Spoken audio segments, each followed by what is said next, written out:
Bum, ba-dum, bum, bum, bum, bum. Trusty Ape, Trusty Ape. Today is the 3rd of July, 2026.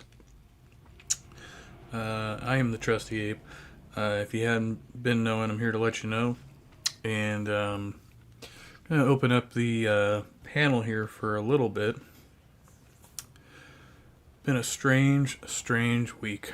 So for the update, obviously I got my phone back, and all that good stuff. Not really here to talk on that too much. Feel like I've shared enough for the time being. Should probably just step the fuck back now.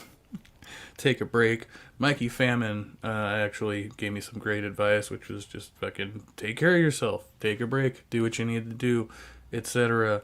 Like, we got your back, and I appreciate that. Because for a minute there, I felt like I was like, I was gonna let everybody down. I was gonna let everybody down. I was gonna let myself down. But life goes on. We don't worry about shit like that. We just do what we need to do and move along. Hey, happy Friday. Daniel Berry Sports Highlights, good to see you. And Halsey, good to see you as well. I'm going to check the stream quality here. Highlights, good to see you. And Halsey. Sounds good. All right, life goes on, as they say. Let's see, maybe I can do things on the phone while I'm on the stream. So anyway... but my update is I'm alright today. Super duper fucking broke, but getting by. I'll be getting paid next week, so just have to wiggle along until then. Still doing the same old thing over here. I spent the last few nights over at Hillary's streams, which some of you know, and if you're not hanging out over there. I don't recommend it for everybody. I think it takes, there's some of us in this group that are able to go on those streams, and I think that some of the people who subscribe to my channel probably would not get along over there very well. So it's it's one of those things. And Hillary's kind of known about the community anyway, so I don't really have to make too many introductions as far as that goes. But that's where I've been hanging out. It's actually accommodated my schedule very well for the past few nights while I've been kind of regaining my balance here, and I've been able to talk some shit out, so it works. Okay, so I'm gonna move right on into it because we're continuing coverage, and maybe or maybe not streaming to NanoCon or Rocket City Reason, whatever. Of course, still got the GoFundMe open. Put the links back down in the description and everything. But, it's not really about me. That would be like a side benefit, like, to doing any of this. I cover it because I enjoy it, but I also cover it because I think it's important for the community broadly, as far as that encompasses circles that some of us, tend to frequent together, and the activities that we do online, right? So I did, for those who know, I was supposed to go out this morning doing missionary work. I skipped that in lieu of doing other shit and kind of working on my personal life and stuff like that. And by the way, it's my youngest brother's birthday. Happy birthday to my youngest biological brother. And hopefully we'll be able to get something together for him this evening, some celebratory thing. So that's kind of the goal. And I took a detour, and now I'm here. So for the next couple of hours, we'll be open. I'll just put the linky poo right out there.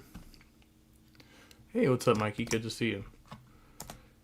And I've got a couple of videos I wanted to watch. Well, I actually watched earlier, and I wanted to rewatch and talk about a little bit. So actually, for this 20 some odd minutes of commentary offered by some people here,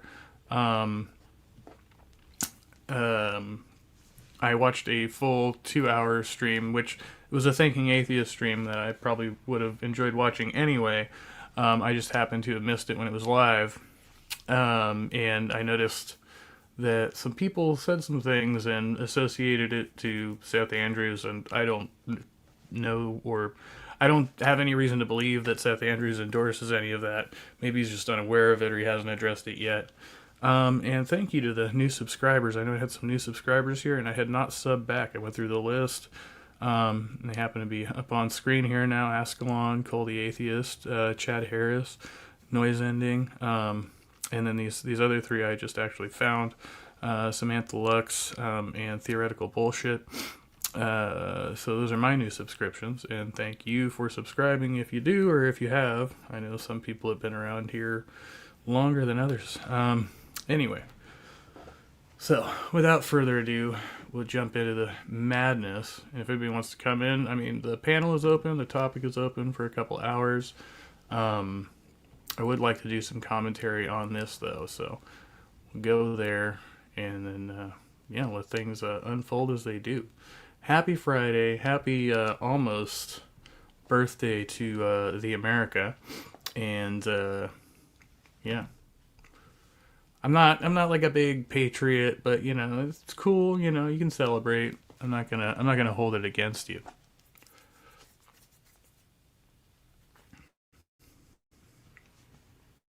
Hello, everybody. This is Michael Beverly. Oh, shit. I'm muted. Where am I muted? Maybe it's there.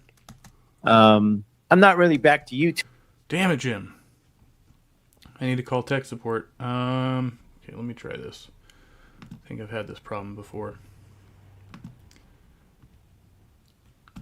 If we turn the Bluetooth off and turn it back on again, sometimes that works. YouTube, but no, not today. I got compelled to. All right, I might just have to disconnect from Bluetooth and mute my fucking mic every time then. I hate it when that happens. Okay, give me a second.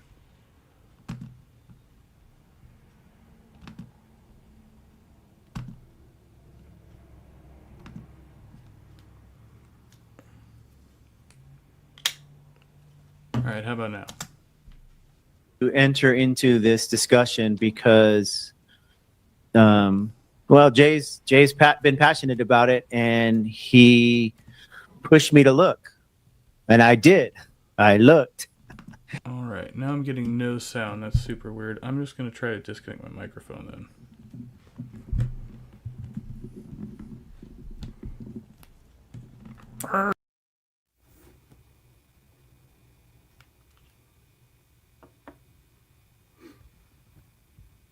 Okay. Changing audio settings. Can you hear me now? Good. Good God, man. And the more I looked, the more dirtier it got. We have sound now.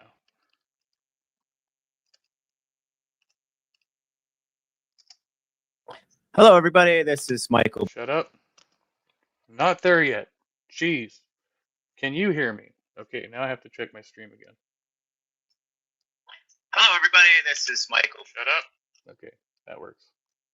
Oh, we got Mikey in the back. Sorry, I must have been switching. I didn't hear you pop in. How you doing? Oh, hey, no worries, man. Hey, happy 4th.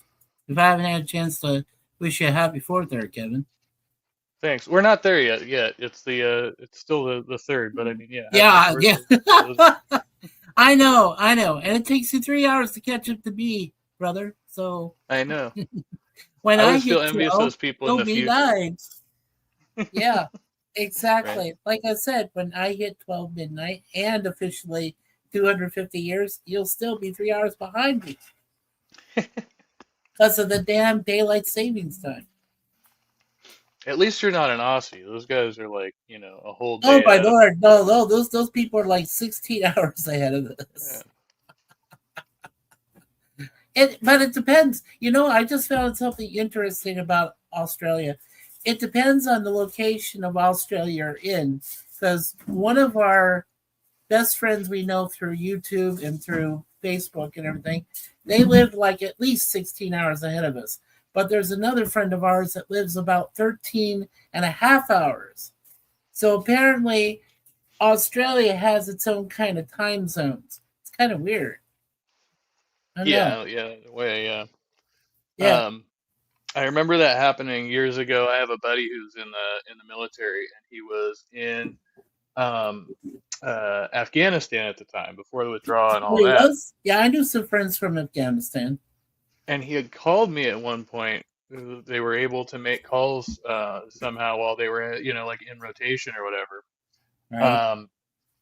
And so he called me, and basically, he couldn't tell me a lot, but he gave me like a glimpse of the news cycle that was about to come the next day. Like he Oh, told yeah. me about all the shit he had just been in, Oh, and then yeah. all of a sudden I saw it on the news, and I was like, "Whoa, that's crazy." Yeah. My buddy over in Afghanistan that served, thankfully, he and his brother both were able to come home. Thank goodness. But he called himself the Praetorian Guard. And when his younger brother came to join him at the same squad that he was fighting with over there in Afghanistan, he showed me a lot of crazy ass videos. Like he showed me a Humvee take out a dromedary camel as it was trying to cross the road. Oh my God. That was the worst thing I'd ever seen. On a video like that, seeing an animal get wiped out by a Humvee, it was just insane.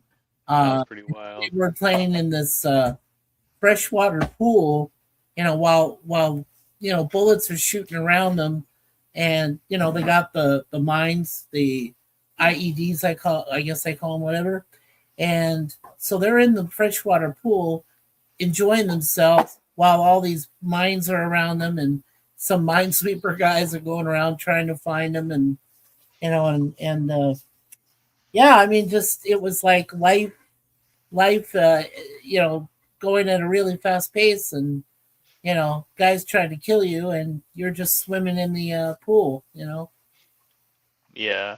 I saw some footage they took while they were moving a unit or whatever. I don't know what technical jargon is there, but Yeah. they were uh, moving from one location to another, and they had taken some, I don't know if it was like body cam or helmet cam or whatever type of footage that was, but they were ambushed, and it was technically, I don't think it was, like, I don't think a civilian was supposed to see that, but they Uh-huh. had gotten pinned down, and Wow. so it was pretty powerful footage of that happening, and how they were able to take out these multiple snipers that had surrounded them as they were moving along the road, moving their convoy along the road. Um, but Yeah, yeah, it was really intense. they got that excess firepower. Did you ever watch that movie, The Hurt Locker? I don't think I saw that one. I've heard a lot about it, but I don't think I watched it. You really do need to see it. It has this lady director, Catherine Bigelow. I met her a long time ago when she was working on this one movie back in the late '80s called Near Dark, and she directed this movie which features Jeremy Renner, and he's a guy that has to pluck mines and go through them, and clear the way for his other you know mates, his teammates, and everything. And it's a really good story. I mean, and like I said, I knew a few friends that did that kind of work, so I felt like I had to see Hurt Locker in order to understand. And it is a really good war film, so I highly recommend it. I think you should definitely go see it. It should be I might available check it like out. on DVD right now, or Blu-ray, 4K. Yeah, it's called The Hurt Locker, and Oh, we get all again, of the our movies director's name is. online. I don't even have a DVD player Okay, anymore. well, I, I I mean, did yeah, for, look it actually I up do, on. but I don't think it works. Okay, well, look it up online if you get a chance to see it. The Hurt Locker. All Yeah, right. Catherine Bigelow directs, and Jeremy Renner. It's a very good movie. Nice, nice. Yeah. Oh, I've also wanted to recommend to you Disclosure Day, dude. Go see Disclosure Day. Spielberg, man, you'll love it. Great film. Okay. Yeah, two big recommendations there for you. Very nice. Yeah, I've been Yep. focused on a lot of like the Netflix series, and I haven't really watched a whole lot of like actual film lately. Like movies or whatever. Yeah, see, I can't even get it. We don't even do Netflix. We don't get any, like, if anybody watches anything, we have to go to their place to go watch stuff. Like, for example, uh, animated wise, they just started season 2 of X-Men 97 through Disney Plus. And I know only a couple of our lady friends through YouTube have it, but we haven't been able to get over there to watch them yet because either they're doing something or we're doing something, you know. So Yeah. it's like, and I've been doing these. If you've checked out my channel lately, which I did, I think you did a few times.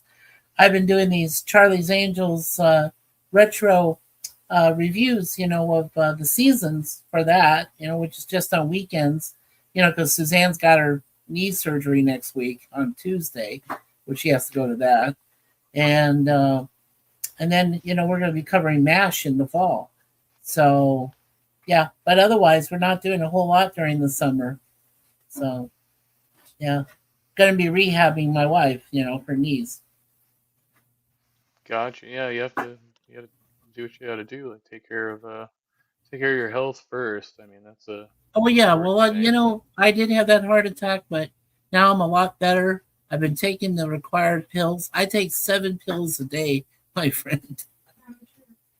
Yeah, and Suzanne has to take a lot of pills herself for her pain. We're just popping pills. Okay, YouTube, just don't get the wrong idea. I'm saying this, but we gotta pop pills Don't clip that. Yeah. for our health. Yeah, right. Don't say it. Don't take it the wrong way, you overlords. We got to do it for our health. I have to take 7 pills to survive. If I don't take even one of them, I'll be in a real bad way, because I got 2 heart stints in my body. And with Suzanne, she's got to take all these pills for her knee because her knee is shot, both her knees. So she's going to be, hopefully she'll have a wheelchair sometime soon.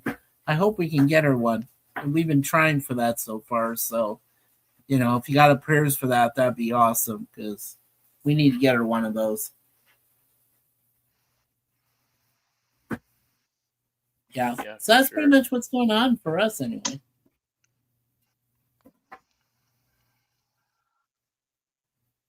I miss it? Oh no. Okay, same. No comments. Um, all right. So I wanted to ask Mikey, are you familiar with either of the gentlemen above us on screen here? Have you heard of these guys? Have never heard of Michael Beverly. I'm only briefly familiar with Jay Pocket Locker 86. Okay. I'm only Maybe briefly probably aware from of these him. streams. Yeah, but I don't know Michael Beverly at all. So Okay.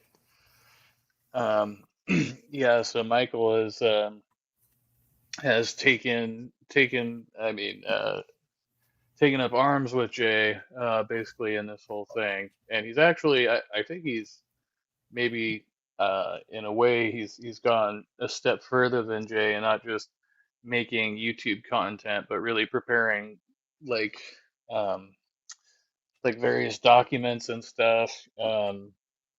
Trying to actually cite law and what's the word I'm looking for? Give the precedence for a potential case moving forward. So yeah, it's been kind of interesting. But so he's now Jay's partner in this. But I don't know when they recorded this conversation. Have you heard of the Thinking Atheist, Seth Andrews? that sounds familiar to me, but no, not really. What's doing with that? Well, so Seth has been around for a long time. He's actually one of the main things that got me into the YouTube thing. He was one of the first before I got into like the atheist community. I heard about his Wait, Seth. podcast. Yeah, yeah. No, you mentioned Seth on a few previous streams. I think you even mentioned him when you, me, and Silver were up on a panel once. Yeah, Mhm. yeah. Yeah, you mentioned Seth. Okay. Yeah. So he's a former evangelical radio host. He used to be in Christian radio, and Yeah. then when he deconstructed and all of that, he started his internet podcast, Big Time Activist, and so these guys now are so basically they had one of their minions call into the show and try to get him to talk about it, and he was like, I'm not going to get into that with you. Basically, you people are ridiculous, and that's not really worth my airtime, right? Right. And so now these guys are trying to say that he's pulled support. That's the title of the video. Why did Seth Andrews, the Thinking Atheist, pull support from NanoCon on the event? Which after watching through the entire stream, I was like, I don't see any evidence of him pulling support. I don't know if he's properly a supporter in that sense. I think he was just saying that he thinks that the events are like a positive thing and he wouldn't want to discontinue them, right? And even Yeah. based on the allegations made here or whatever. Huh. So, and they tagged his channel in it.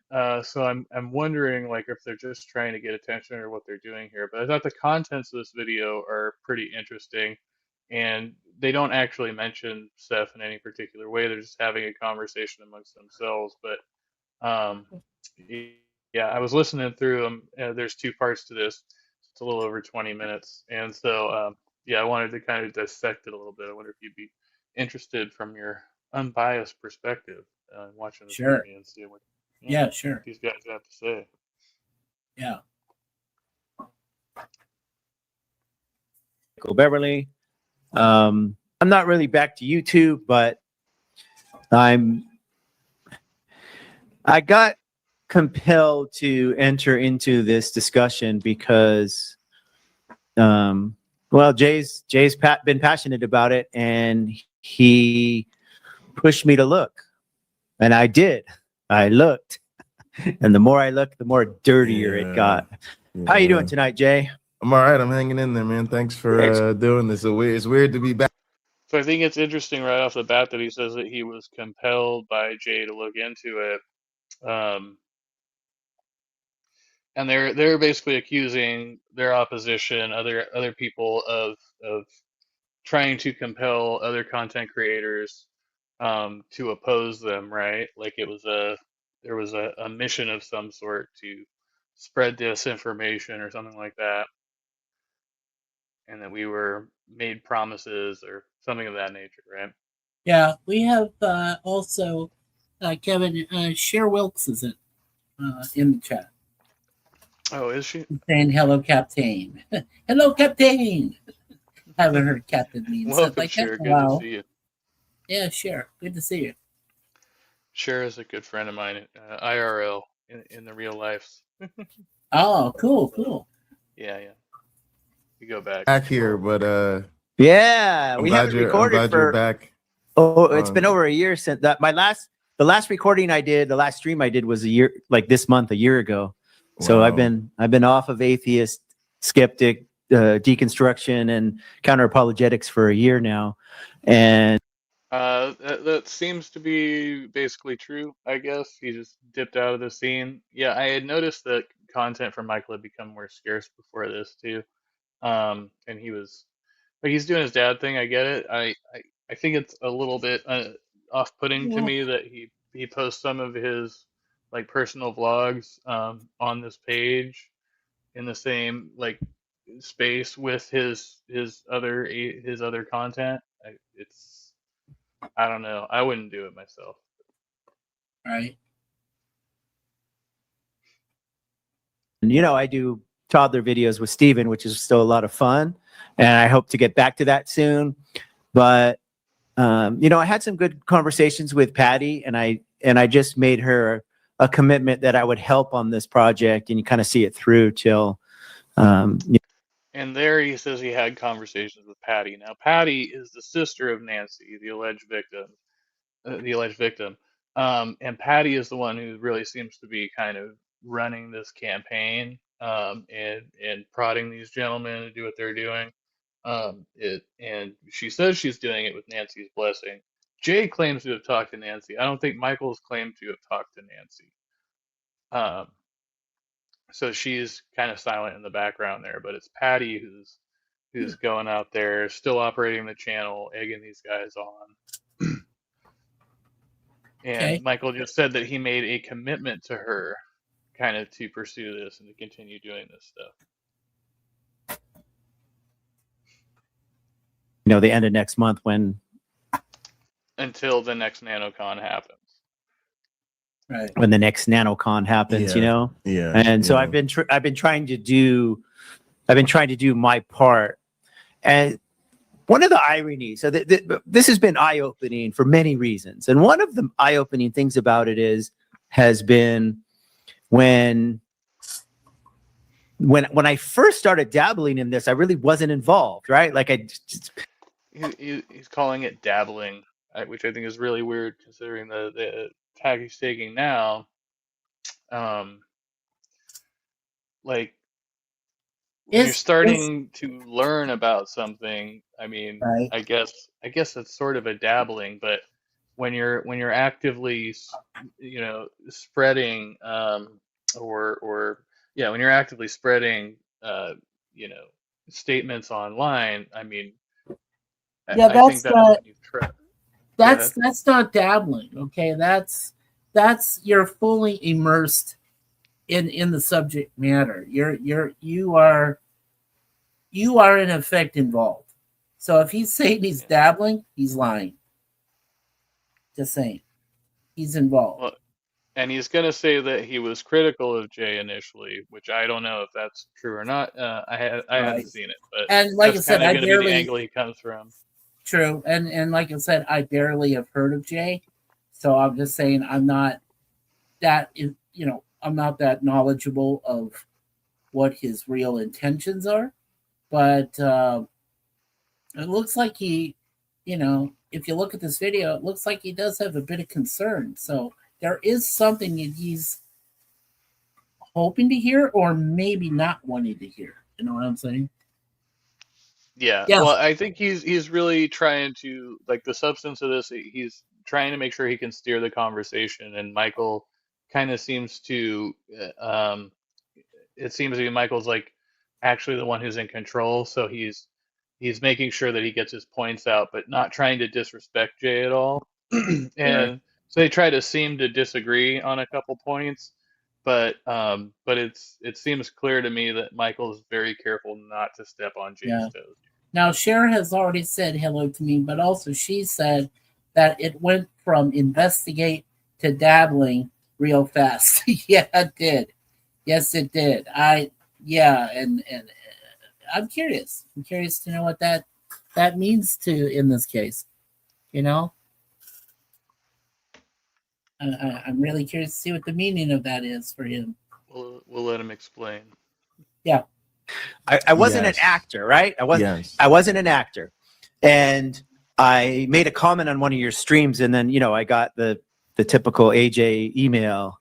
And I think I was one of the first people. So he says he commented on one of Jay's streams, and then AJ from Ways to Human, who contacted me when I first started covering this, he says that he got like a personalized email from AJ, which I know AJ had told me that. I know several people besides it, but AJ specifically had told me that she had tried to contact Michael to talk to him, or that she had been in conversation with him rather. So that part of it is true. But I think the way he spins this is kind of crazy. Well, she sent this, at least on the not the pro predator side, probably seen it, but on the non pro predator side, I don't know how many people she had mailed that to, because she told me specifically, don't mail this to Jay. Like, it's just for you. She said specifically, don't send this to Jay. But he did anyway. Right. But someone tells you not to, you don't send it. And I mean, and why would he just go ahead and do it? What happened there? Did they was there a lost in translation sort of thing, or did he just lose sight of it or something, or what was said? Well, That's where I think Michael's being quite disingenuous because he's gonna frame it like he was like completely unbiased. He was coming at it from his usual like critical lens, but they be like, but no, I know Jay. Like I've been friends with Jay for a minute now online, so of course I'm gonna take Jay's side. Like that's just Yeah, yeah. yeah. Yeah, I hear what you're saying. Yeah. And then when I sent it to you, she's like, I knew you were going to do that. And I'm like, well, Oh yeah, did you say she tagged it or something? what, say that again? Didn't she say she tagged it or something like that? Oh, yeah. She told me she put a special marker in the one she sent me so she would know I was the one that sent it to you, as if she could have just asked me. Like, I don't lie to people. I mean, Yeah, occasionally it's I lie to weird. people, but not about stupid stuff like that. Occasionally I lie to people, but not this time. Um, so I sent that to you, but I knew right away just from reading her email that she was selling bullshit and that she was lying and that that she had an agenda other than what was right and being honest, right? It was So he believes that he smelled bullshit as soon as he read the email, and then he forwarded it to Jay, right? After being asked not to. Right. And apparently, AJ personalized this email in such a way so that whenever Jay shared it, she would know who had who had leaked it, right? Which is Yeah. actually quite cunning, I think. Hey, what's up, Kevin? Theme Park Adventure. Good to see you. Hey, Kevin's theme park. Brother Kevin. That's the other Kevin down there in SoCal. I know, like we share the same name and the same state. It's crazy. Right? I know. It's the only way now that I know for sure which Kevin I'm talking to is because I know he frequents theme parks and you are up there in the Bay Area. And I know are you still doing your security guard work, my friend? No, I've officially transitioned away from that, at least for the time being, on Oh, good okay. terms.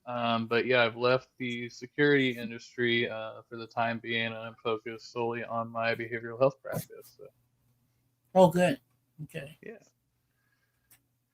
Yeah, I wasn't. I was still trying to actually stay on with them part time, but with the hours and availability, it just didn't line up. So they're like, "Hey, come back when you've got other hours available." So we'll see if that happens. So Good. Yeah. yeah, I was joking with somebody. This is like one of the very few employers in my life that I've left on like really good terms, where I gave like good notice and I had a good rapport. There were no, fallings out or whatever. Where I was like, Yeah. take this job and shove it, or something like that. Yeah. Right. What's up, Big John Lovell? Good to see you. Says creation Hey, Big John. scientists. Creation scientists play the origins of yoga close. Oh, place the origins of yoga closer to 1963 when film actress Connie Stevens is seen doing it on historically archived film. I don't. Is that true? Oh, creation Uh, scientists. Of course, it's not true. no, no, no. Creation scientists are coming up with fabricated stories here. Even if film actress, and I mean, I am familiar with some of Connie Stevens' work previous. Um, yeah, no, she wouldn't. No, no. That's the even if you spotted something similar, yeah, the name of where the thing of where origins of light come to call. No, Big John, no, no, that's fabrication. That's not real. Yeah. He says, yes, it's true. Big John, come on, I need you to show me some proof. No, that's not true. Honest to God, And it's not true. and then Cher Sharon asks, saying, are you "Are still you making still music? making music?" Um, right now, I've been on kind of hiatus. I was actually gonna try and play some guitar, when I came into the stream, and I realized like I need my 12 string really needs attention because I don't know if it's just something specific to 12 strings, but like every string has gone flat. It's like a weird like they're detuned or something.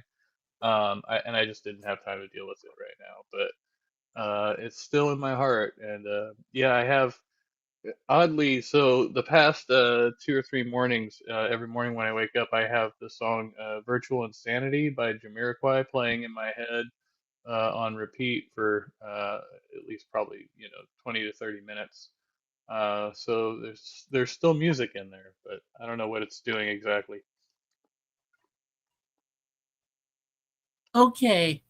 I just looked it up for myself here, Kevin, if you don't mind for just a moment. I looked it up under this Brave. We use Brave. That's our server. It's very dependable. I think there's a lot of great information there. It says here that yoga originated in ancient India over 5,000 years ago. That was Mahatmayama yoga, because I remember that from religion class I took in college. Its earliest roots linked to the Indus Valley civilization and later formalized in the Vedic text of northern India.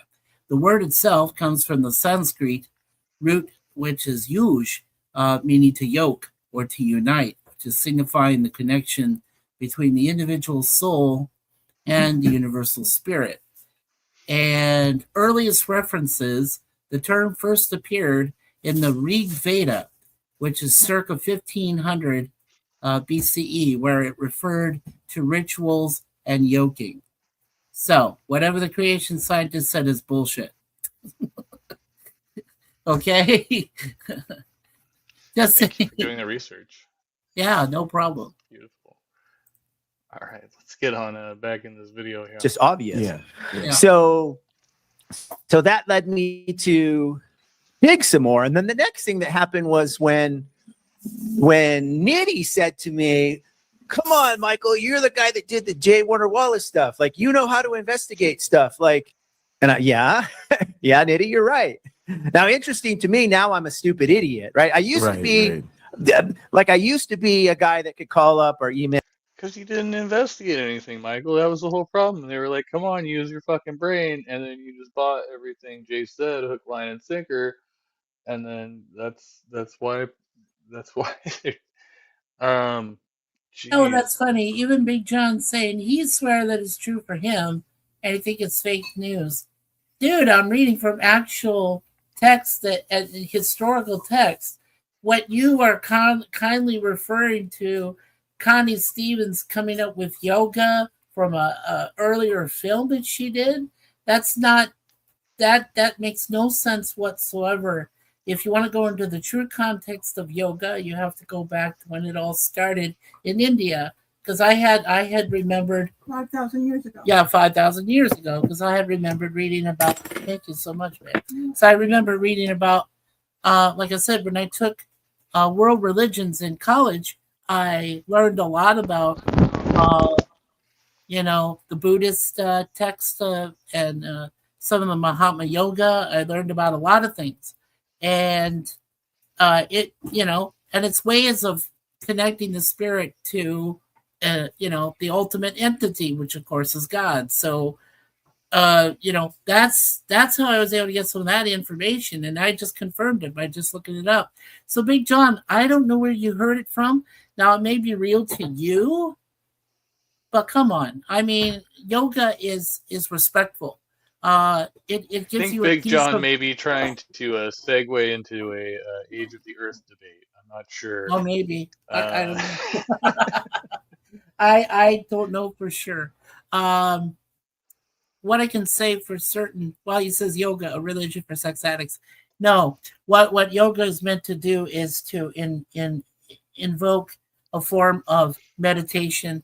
And if you can do certain yoga techniques, like, okay, I think he might be referring to Sting, because Sting the singer of the Police, or formerly of the Police, does this thing called tantric yoga, and he does it to get himself off for like anywhere from 6 to 8 hours at a time, and he practices it with his wife, Trudy Styler, and so maybe that's where yoga and sex comes from. for sex addicts if that's where Big John's leading on to in. But Cher says, no, John. See, that's the thing. And then he says, yoga's a religion that sprang forth from the corrupt roots of sexual depravity in the 1960s. No, it didn't, sir. Yoga's been older than that. Yoga was just a way to reach a point of meditation. When you started taking drugs like LSD and Quaaludes and all this other thing, maybe you were reaching a false sense of peace and a false sense of self. But that's what was happening. That's why they associated yoga by, like the Maharishi Yogi that played host to the Beatles, right? And but the Beatles thought, along with the yoga that Maharishi Yogi was teaching, they were also incorporating their own form of LSD and heroin and all these other drugs, and even smoking, doing the weed and marijuana and everything. And that's what was getting them into these false highs. And that's where a lot of that came from. So if you, Big John, are pointing that out, unless you are older than me, I don't know if that's true, but then that's probably where you're getting that from, is that false sense that yoga was the cause of most of the depravity that was going on in the 60s, and the love-ins and all that stuff happening in San Francisco at the time. I mean, my parents were there. They knew what was happening. So, I mean, come on, I'm talking from what my parents knew, Big John. I'm just telling you, man.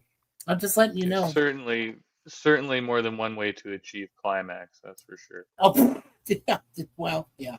Kip, I had his WhatsApp, we emails, he returned my calls, and we scheduled stuff together because I was considered pretty intelligent. Like I interviewed Richard C. Miller, who has a book that's so difficult to read that people like Godless Granny admitted she couldn't even read it. Right? Here's a lawyer who couldn't even read that book. She gave up. I read it twice, and I interviewed him intelligently. I'm not a university guy. I'm not college educated, but I know how to read, and I do have a pretty good memory for. He's like a polymath, right? Is that what they call that? Remembering stuff that I read. So when I was reading these documents, I'm like, this stuff smells. And then people started attacking Jay Bundy. And look, I lost a friend in the last year. I want to be honest here. A friend of mine did some stuff with Charlie Kirk quotes, and I called him out. Like, what the hell are you quoting Charlie Kirk? He's a racist. No, he's not. And I'm like, what are you, MAGA? And he's like, prove to me Charlie Kirk's a racist. I'm like, dude, I sent him like 10 videos. No, I mean, but this was a long time friend of mine. Like, we'd been friends for many years. He actually moved to Mexico. He was my roommate for a while. And I'm thinking, am I crazy? So I called up my son. Hey, is Charlie Kirk a racist? Yeah. What do you? My son acted like it was like, are you asking me if water's wet? And then I called my daughter, like, hey, is Charlie Kirk a racist? And she's like, what the fuck's wrong with you? And I said, well, this guy, because she knows who he is. He's like, yeah, I don't keep friends with people like. Mikey, do you think Charlie Kirk was a racist? No. I know he was a Christian. I know that he spent some time in Arizona before I call her Katie Hobbs, before she took over as the governorship of the state itself. So I was following what was going on with Kirk.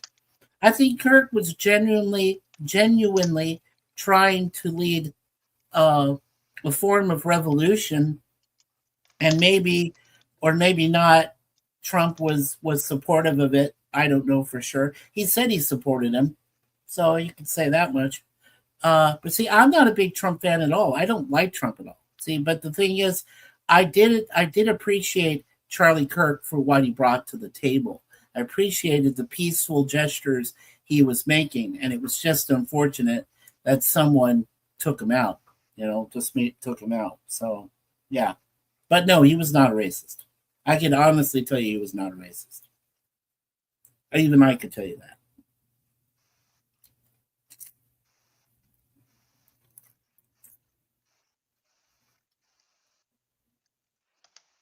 You okay, Kevin? I hope so. Can you hear me now? Yeah. Okay. No, I just wanted to share this real quick. I don't know if you've heard this one, but um, this is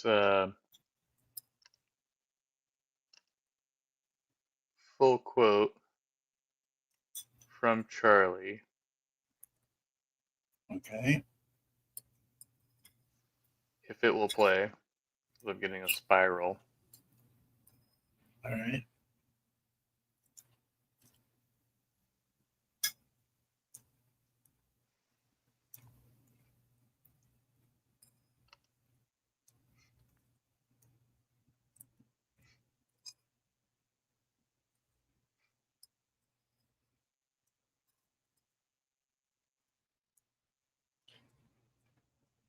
Oh, it was supposed to. You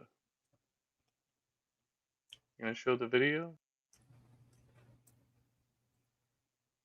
All right, Yeah. let me tell you exactly what I said. Sure. Okay, Thank you. so this was in response, first and foremost, to United Airlines saying that half of all their new pilots that they're going to hire are going to be women or people Oh, of color. so this isn't the Currently, original quote, it's the response to the original quote. they're Okay. 15%. Okay. So they want to go from 15% to 50%. A conversation then ensued about how every time affirmative action is employed, standards have to be lowered. There's not a single instance where that does not occur. So then I said, boy, if I see a black pilot, I'm now going to wonder, is that individual qualified? Were they selected because of their race? Comma, but that's not who I am, but this makes me think this way. And I stand completely by that statement. Okay. Secondly, let me just finish. Sure, yeah, sorry. DEI and affirmative action, what it does is it lowers the merit, it lowers the threshold of standards, and increases things that do not matter, such as skin color and ethnic background. So that is what I said. Okay.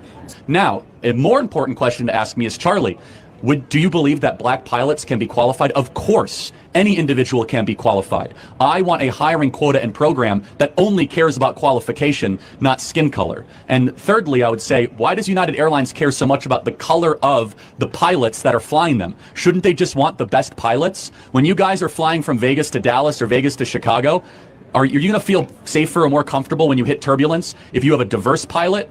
Or if you have a cockpit of the most qualified people that are there that have proven that they know how to land and fly planes? How do you feel? Anyway, I thought it was going to be the original conversation, but it's a response to somebody pushing back on the original conversation.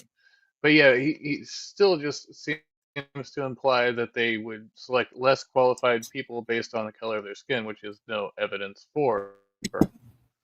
But anyway, Well, now the whole despite is collapsing on me. I mean, What's up, Will? Good to see you. yeah. Hey, how's it going, Will Freeman? He says affirmative action is by Hop in. definition racist. Well, that could be one's definition. Honestly, I don't see affirmative action as being that way. But it can be misconstrued a lot of different ways. That is true. But Cher says that's nice, racist. Oh, I don't know. What is Kurt is a liar. Well, I'm telling you, Big John, since the man is gone. Hello, I everybody. think This that is means Michael nothing Beverly. else. I'm not really back to YouTube, but I'm. I don't know why I just started auto playing again. I need to turn something off. Sorry about that.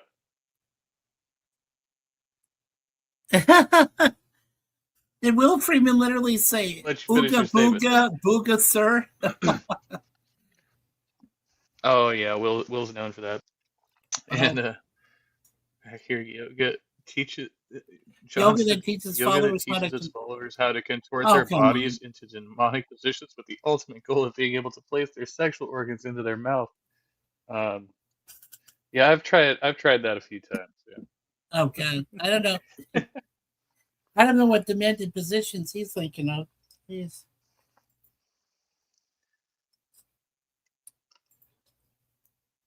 So the people that chew on their toenails, like bite their toenails off.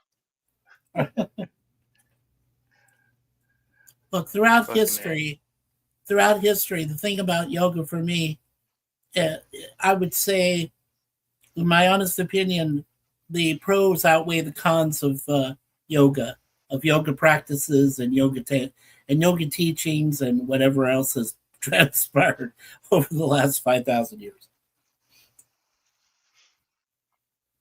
That's my statement on it. I'll stick to that. Fair enough. Fair enough. So we're on to Michael was cutting off his friend because he said that Charlie Kirk wasn't racist. That's where we were, somewhere up here. I feel like we were like 4 minutes into the video, weren't we? Jeez, I can't. I'm just gonna skip ahead. Charlie Kirk quotes, and I called him out, like, what the hell are you quoting Charlie Kirk? He's a racist.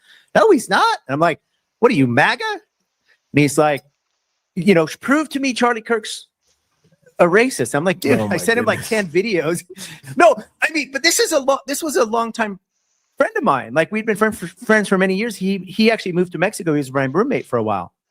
And I'm thinking, am I crazy? So I called up my son. Hey, is Charlie Kirk a racist? Yeah. What do you?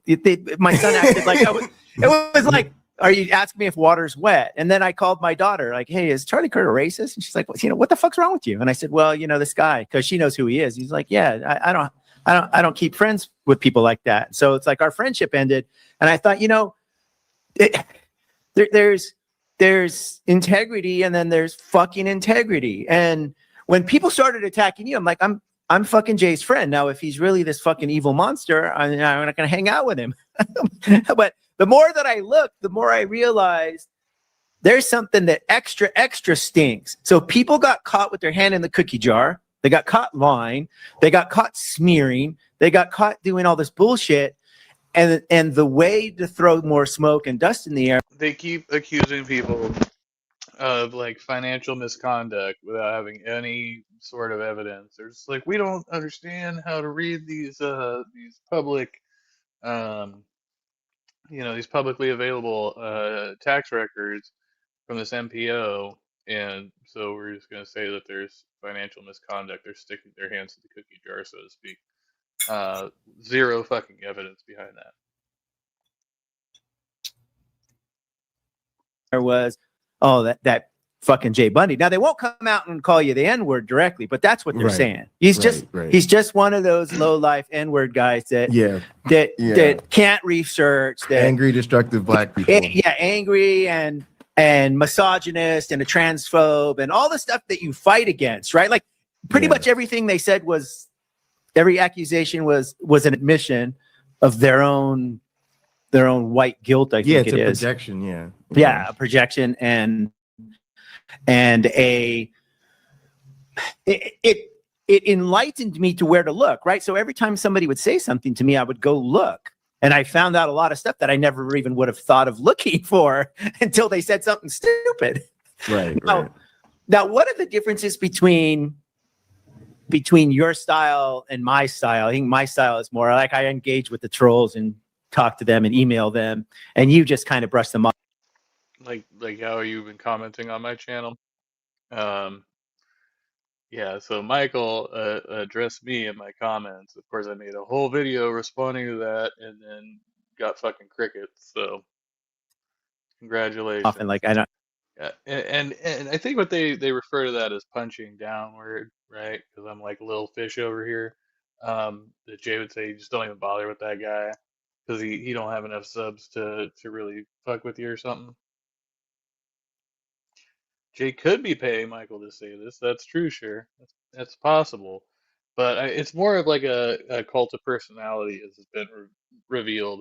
And many of these people are just as volatile as Jay, and they have a lot of in-group fighting going on that it'll blow up real quickly, and then they'll go back and suppress it. Like I think like 2 weeks ago, like Jay made a whole thing on Kyle, and he was like, "Kyle, keep my name out of your fucking mouth," blah blah blah blah blah. And then a little later on, he's like, "Oh yeah, my boy Kyle over here, or whatever, fucking Kyle was over here, calling some shit out, or yeah, he does this like he'll go back and forth with people, like how he was trying to say like he had saved Nitty from the bigotry." And he's like, "Oh, nope, turns out Nitty's not safe from the bigotry. Get him." And yeah, he just does this shit. Like, I don't have time. I don't think there's a right or wrong here, but it's a whole community of people who are like wildly inconsistent and just go off on random tangents and try to hurt people. And they're like, "What? Me over here minding my business in the corner? What, little old me?" Neither. Yeah. yeah, Yeah. it's for me. It has become fact finding, right? So I mean, I was just emailing with AJ just a couple days ago, and she said something fantastic to me, and I'm like, wait a minute, that doesn't line up with what these other monkeys are telling me. So you have, So again, they just released these. And he said he was talking to AJ a couple days ago.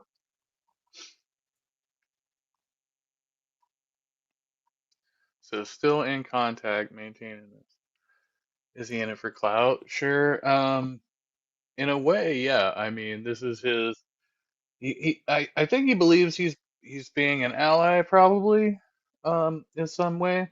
Um, but he's just become very confused about his alignment, right?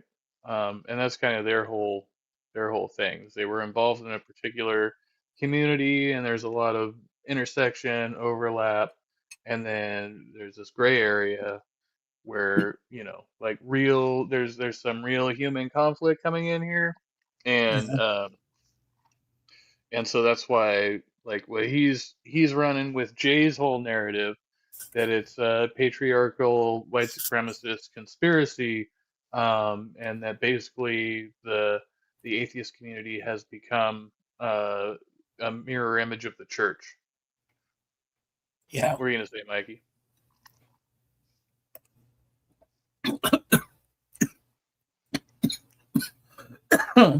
Excuse me. Excuse me. Sorry. Yeah.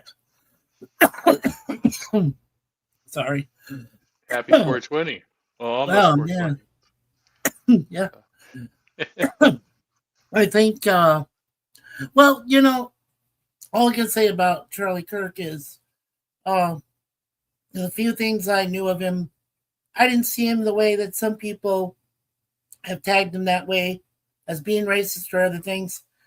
But to be fair, I didn't get to see a lot of his life, so all I got to see was mostly the few weeks and probably even a month leading up to what happened to him there in Utah. I think now it really doesn't mean whatever he is. The question is of his character or who he was about when he was alive. Really, all of that now is irrelevant because he's gone. So,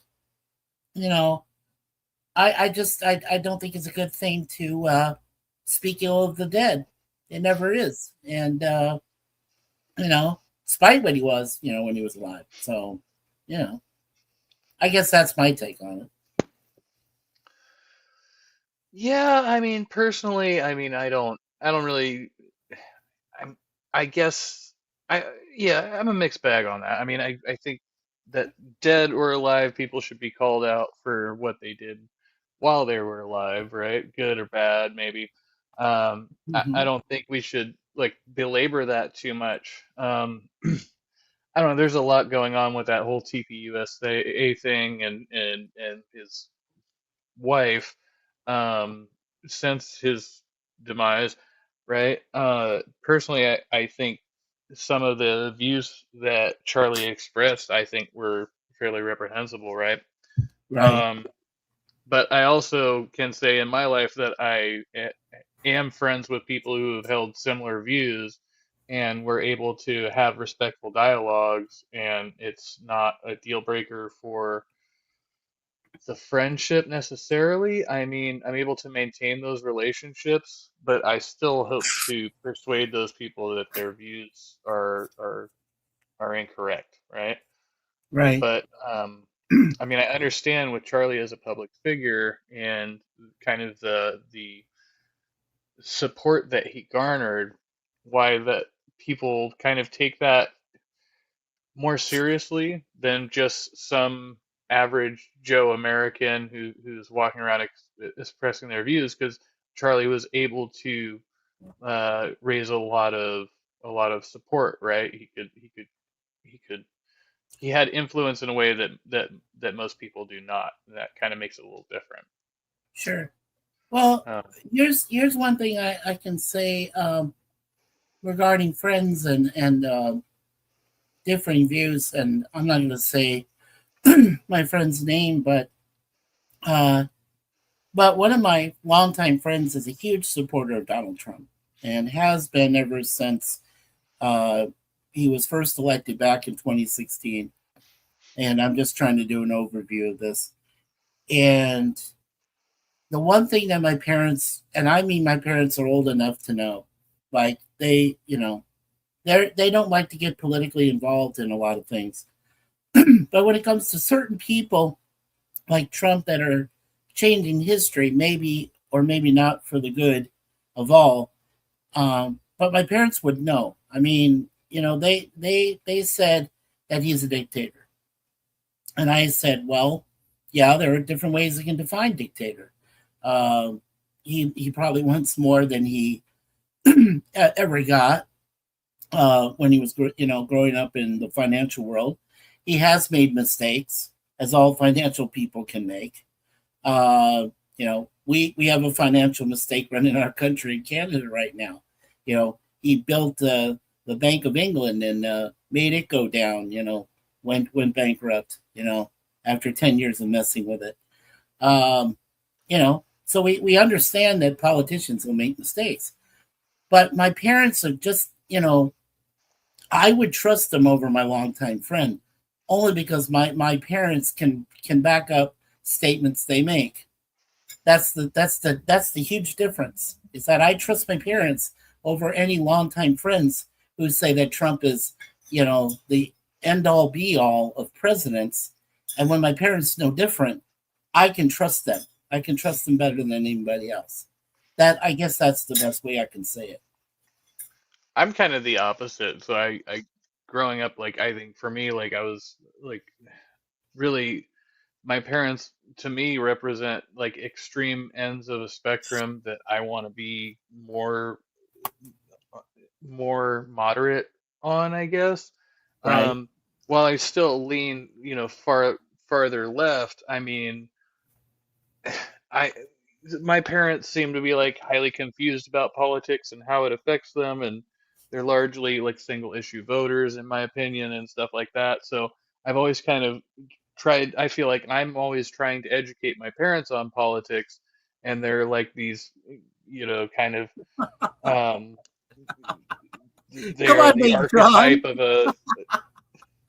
Yeah, no, I want to say, yeah, before we go any further down that rabbit hole, but welcome to Reexamination. Good to see you. Hello, Uh, Reexamination Show. Yeah. as well as Ambushed Apostate, much love, Seth, and Yeah. Big John. Yeah, said the ape will become a Christian to get laid.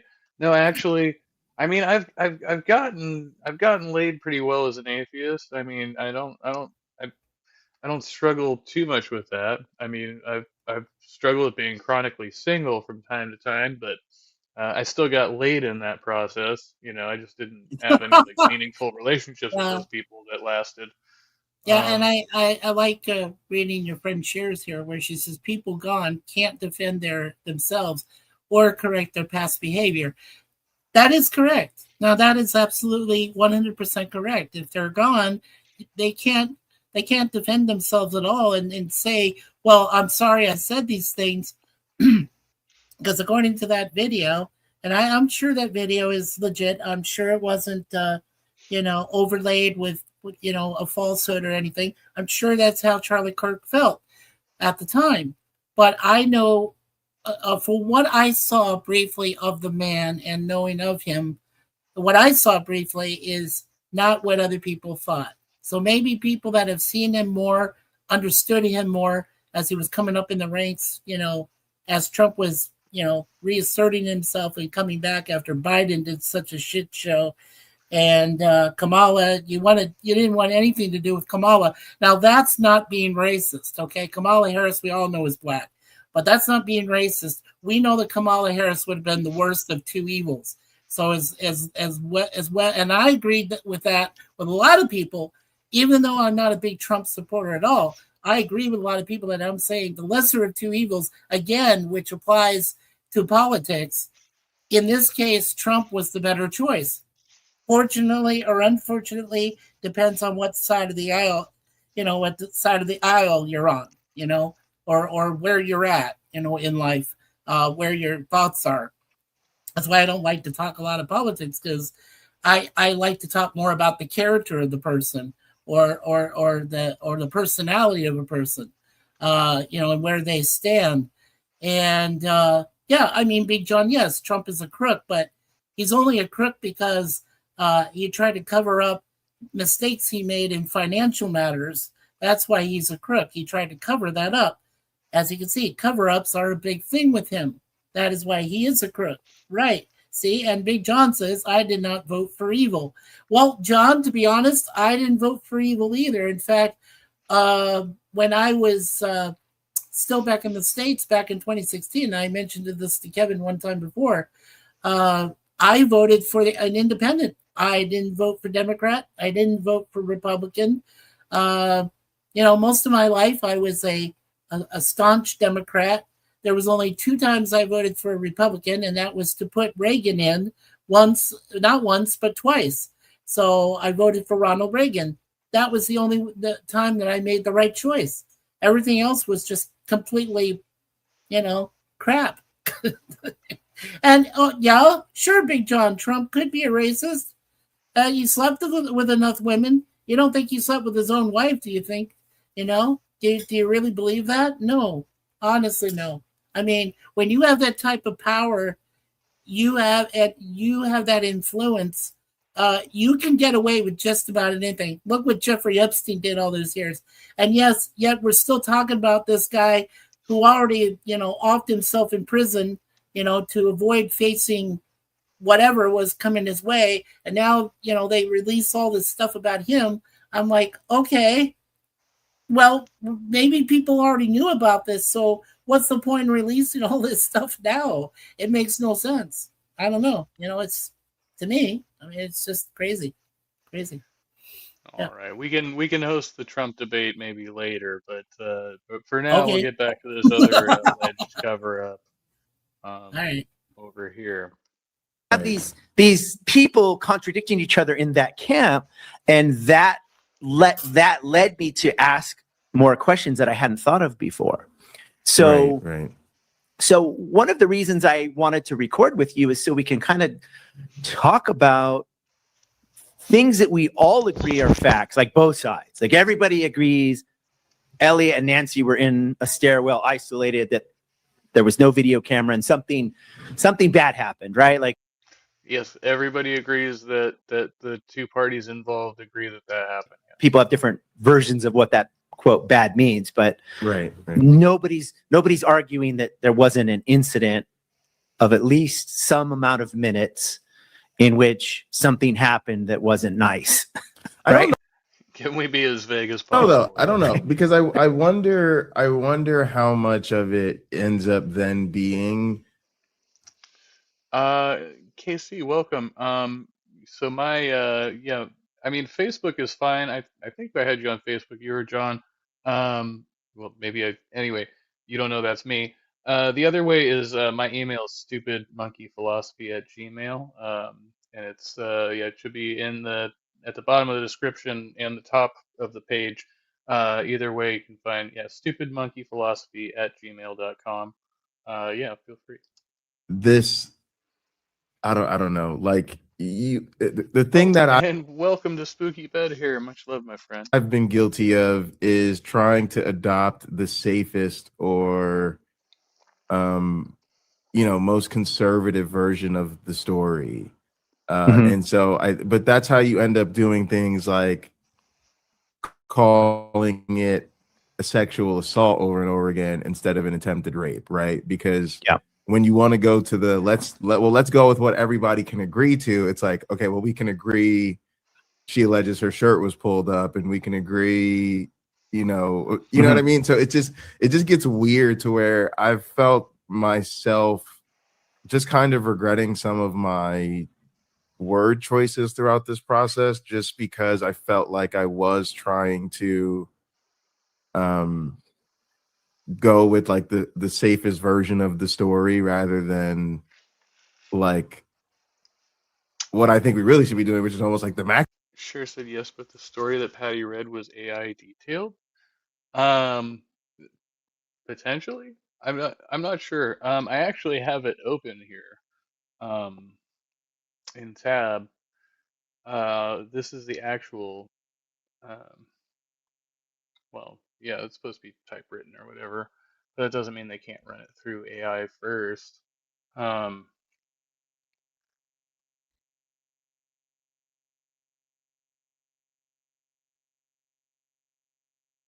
Hold on. I was sorry, I didn't open it.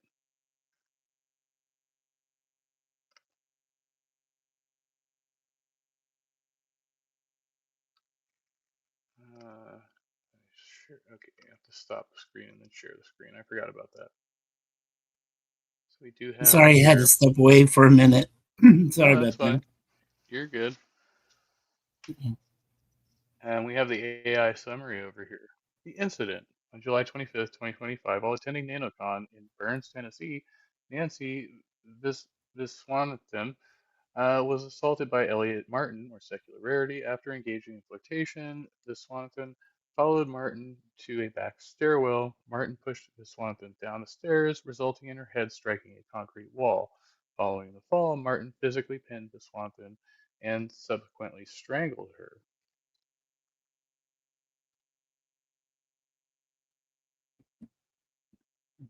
So those are some of the claims made there. Huh. Jay regretting something? Only that he didn't come at it harder, as we'll see. And it's interesting because he regrets using words that were actually accurate in lieu of using other words that seem to him to be more emotionally compelling, but maybe perhaps less accurate, I guess. Huh. Yeah. Oh, did you already say Maximalist hello version. to did you already say hello to Spooky Bed Hair and Caitlin Chloe? Yes, Oh, did. good. Okay. Thank you for checking in. Of the story. It's like unless Yeah. somebody can show us something that is meaningfully inconsistent with Nancy's account, like there's no reason to not, believe her. Mhm. But for instance, I talked about choking for months and then realized like, no, I should really be talking about strangulation because choking allows it to get, choking is something different, right? You choke on a firm object, or Right. you may Well, have some breath play or I'll something take involved I'll in take the kink, and I'm flowers just on like, that one. I'll take the flowers. If it's consensual, then it's choking. Okay. Or if it's accidental and there's a foreign object involved, then it's choking. Yeah, there is a distinction. If yeah, if it's a sexual act, and if you're mimicking uh putting hands around the neck, it could still be considered a inverse form of strangulation rather than choking. It depends on how consensual and how uh, agreeable it was, and if it is hurtful to one person as opposed to the other, to one partner as opposed to the other, then the cops would maybe, if cops are called in, they would probably consider it a form of assault rather than consensual. Excuse me, I'm saying it wrong. I know him. Consensual, you know, act.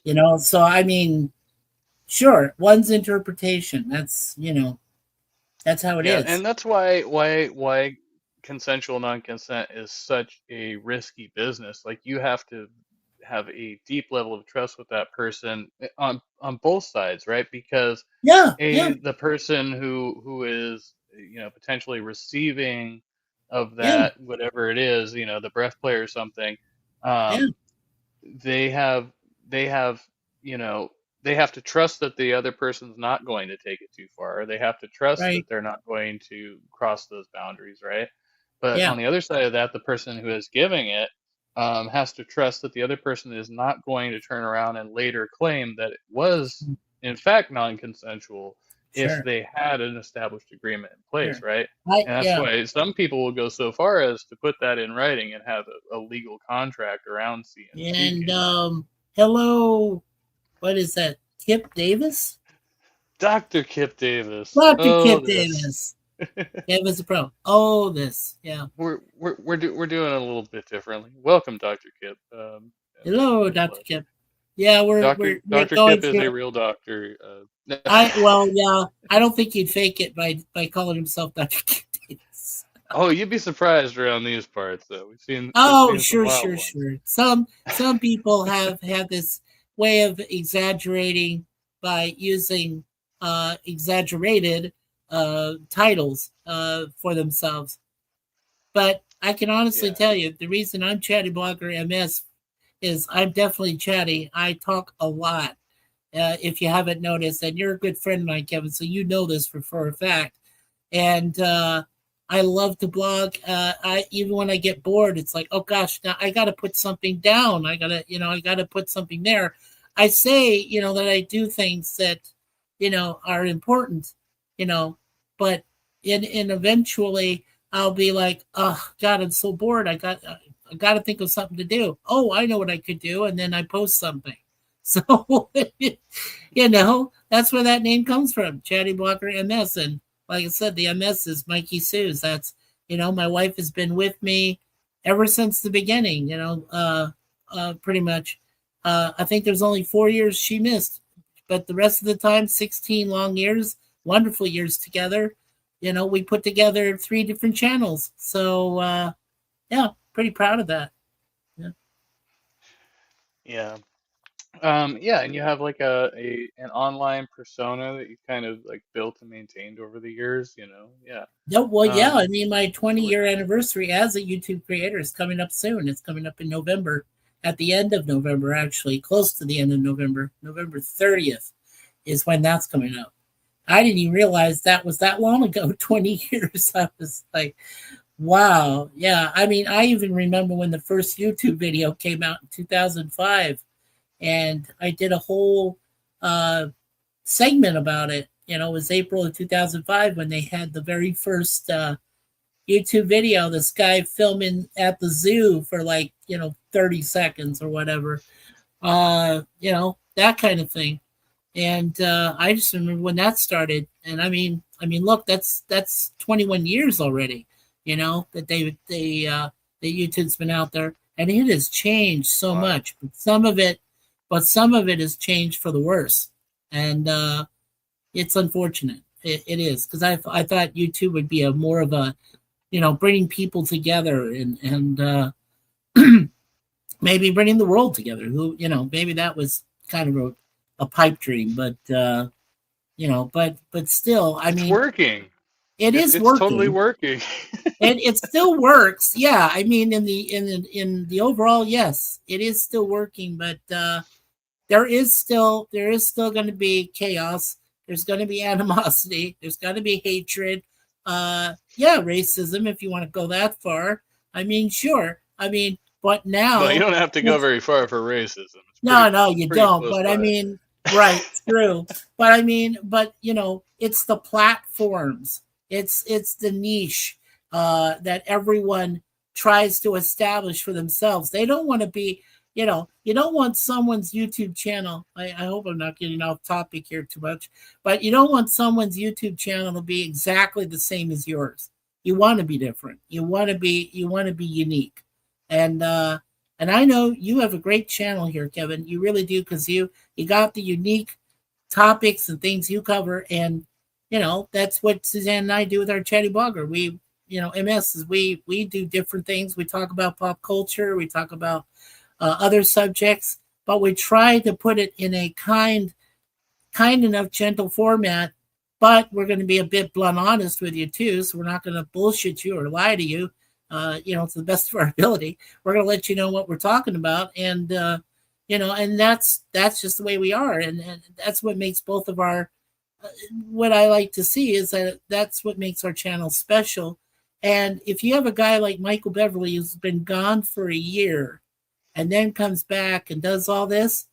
What did you do in the year that you were gone, Mike? Did you, besides maybe other personal matters outside of YouTube and the internet, what else did you do? And it's confusing. And I mean, I don't, like I said, I don't even know this guy that well, but I can tell that he's not being fully honest about what he does. And I don't know if this guy Jay is believing what he's saying or putting up with what he's saying, because he just seems to be, when you only speak, this is one thing I'm familiar with and experience. If you only speak a few words here and there and don't say much, that means that you've got some concerns that you're not expressing, that you're not saying something. And I think that's where we're at in this, is that Jay is listening to this guy, listening to him, but whether they're buddies or not, but then he has concerns and he's not being forthcoming. He's just kind of hiding back. Do you kind of sense that? Yeah, there's maybe a lot there. Yeah, no, but I appreciate the praise and all, Mikey. And yeah, For sure. we're trying to cover things from a different angle, right? Right. So that's the one thing that I do know about Jay is Jay has been really the more active participant in all this, and Michael is kind of ridden on the coattails there. I do Yeah, want to he's address being the comments observer, here. right? He's being the Dr. observer Kip, in this. Yeah. yeah, Dr. Kip said these videos are an exercise in mutual ego stroking and self-confession. Yes, I agree. That Um, I wholly agree with. Yes. and Also, old man yelling at clouds. No one loves Michael enough to take his camera and mic away from him. So, and on that note, with this whole hiatus that we were talking about, and what you picked up on is that, yeah, so Michael and Jay both have been gravitating away from the online atheist community, that they kind of got their start in general. I've seen other people doing that as well. So that predates all of what they're doing now. So now they've just found, in their minds, a way to target the community that they were already kind of distancing themselves from. And I want to say, welcome to Better Than Ember. What's all Yeah. this then? It's the usual insanity. We're just over here playing games on the internet. And Hillary's emails. Howdy, howdy. I know. And Cher was saying that YouTube went to the crapper when it became monetized. I think Yeah. that Cher, YouTube has actually taken advantage of the corporations that have channels and has embraced them wholeheartedly.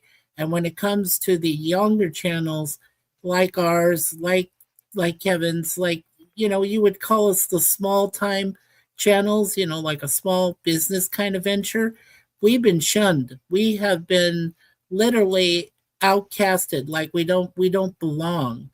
And yes, in that way, you could say yes, YouTube did go to the crapper, but they're doing it to make money. They don't care if a smaller channel like mine isn't monetized or doesn't have enough followers. I mean, there's even this ex-friend I know who has over 18,000 followers plus, subs from his channel. But is he getting anything for it? No, he doesn't get anything. Like, it's kind of a, what's the phrase I like hearing from my friend Kevin? Oh, a mixed bag. So it's a mixed bag, Cher. Yes, YouTube went to the crapper way too many times. And you know what would be best? If you got rid of the people that were monetized, I bet that you would have less people on YouTube and maybe a bit more harmony, maybe a few more friendships. I don't know. Maybe I'm just, blowing smoke out of my butt, but who knows? I mean, it's a possibility. If we can get rid of monetization entirely, who knows? What happens in the future? Can you get I more think that people may to be join? something that, like, somebody like Jay may be nostalgic for, because he keeps saying that all of YouTube is just social media, and I'm like, well, there's some of that, well, quite a bit of it going on, but there are a lot of people creating legitimate content, that whether it's educational or for entertainment purposes. Some people would say the social aspect of it is entertainment, and it's almost like a venue where, we have like a pub to chat in. It's just a virtual pub rather than one that's in person, and so there's some Right. overhead expense involved in that. So, Right. um, and Dr. Kip said Jay is just a liar whose only interest is self-promotion and airing grievances. I definitely agree with that one. I would agree with that He tries too. to be like all for the people, but he's really trying to grow his brand. And Ember said, I don't even think it's a grievances. It's like he keeps adding new ones, almost like the point was always the abuse, and the wrongs are just the excuse for the actual wrongdoing. Yeah, he wants a reason to lash out at people. And so anytime he feels that he has a reason, then he goes whole hog. And then And let's see, yeah, and reason hello, Reason reason and and Science science Chatboard. cats board uh .com. is that supposed to be a .com? That's just I com. guess so, but they Change can't source put the word. dot in there, so Is this the real Otangelo? I'm wondering. I know I recently received another email thread from Otangelo that I was going to look at too. I happen to be part of one of those yeah, groups, yeah, I but don't know. usually one of the big timers beats me to it because they're in there. And sure, welcome, welcome. If you go to the crapper too many times, see a doctor. Yeah, Yeah. yeah. Always a good, It yes, might always be a an good thing underlying to health condition. observation. Yeah, better than All right. number 6. Or if you don't go often enough as well. Yeah, that's true too. True. They Yeah. make medications for both. On Amen. that one. Yeah, Remember for my- emphasizing the strangulation. Remember yeah. my video? I had the Strangulation Institute clip. Yeah. Like Yeah. well, I'm also the one that wrote the paper. Words matter. It was an attempted rape. I'm the one that wrote that paper. Like I made that statement when everybody else kept saying sexual assault. I said no, bullshit. This was after I found a paper or a blog post by Professor Pamela Gay, who was I mean, so here where they're missing words here. I think both qualify under the umbrella of sexual assault. When you add the word attempted in front of, it makes it sound as if the assault didn't occur. Now, an attempted assault could definitely be a thing that they tried to do. It's like an attempted robbery. They tried it, but they didn't get the money, right? Um, so, but why is it so important to him to use the word rape? They feel like they've really uncovered something in that they need to continually um, and I think it's just about hijacking people's emotions myself. Yeah, I think you're right about that too. And Chair, I don't think so. I mean, there's a Strangulation Institute. I don't know why this guy mentions that, but no, there isn't an actual institute that would promote choking a person outright and yeah, and cutting off their air supply. I don't think there's an actual institute like that. I don't know where he got that term from. I think it's wrong, but it's the wrong thing to say. Yeah. Actually, we'll do our research right now. was assaulted at a scientific skeptic thing, Yeah. and she called it grabbing my boob, and oh, your boob was grabbed, and it was a drunk guy, and then she finally had the realization when a friend said, no, you were sexually assaulted, and then that changed her perspective. So after I read her blog post, I wrote that paper, Words Matter. It was attempted rape, and I went. Okay, so when I'm looking at this, when I look up Strangulation Institute, there is the Alliance for Hope International. They have a training institute on strangulation prevention. Is this what he's talking about? Or they have That the could be. IFAS. This is an organization in the That- UK, I Institute wasn't for even- Addressing Strangulation. Sure, I wasn't even aware of that. Wow, thanks for looking that up. Yeah, I don't know, but is that what he's mentioning? I mean, but come on, that's being kind of vague, isn't he? I mean, why if you're going to talk about it, then talk about the actual, like, read from the information that you've read about it, not just go out there and throw it out like it's a strangulation institute. That's kind of vague and pointless, isn't it? I mean, Yeah, It's- so they have yeah. online strangulation education courses, explore courses for any professional working to end domestic violence and meet the needs of intimate partner Who violence did? survivors, gain skills Holly in learning Hunter? to better serve survivors in your community. No, Who's 89?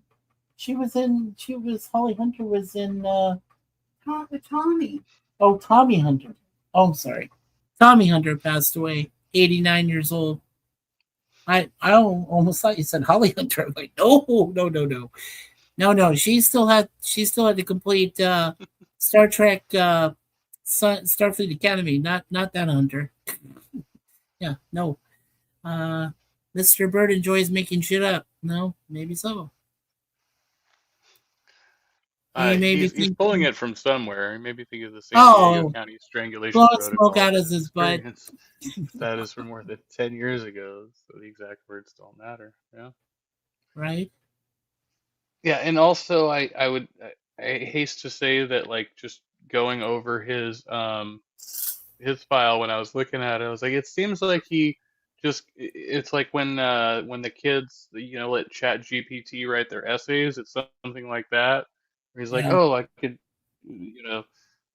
just quickly reference yeah, so I don't think he put a lot of original thought into that, but Right? Just weird. I went and found a case. I'll put that paper in the description.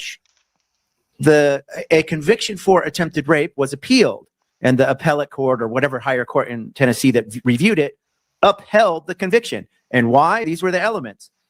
A young man was lured into an older man, like an adult man lured a teenager into his house to quote watch TV and started kind so he's equivocating with a child predator of touching his belly. And he said, Wow. hey, let me fuck you and I'll buy you a bunch of stuff at the mall. And the kid started crying. Now he had not touched him sexually yet.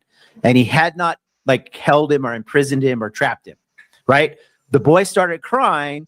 And the guy said, well, now you're going to tell your parents, I might as well fuck you. And he pinned him to the bed. The kid Oh, my fought, goodness. and he ran away. So the This is great.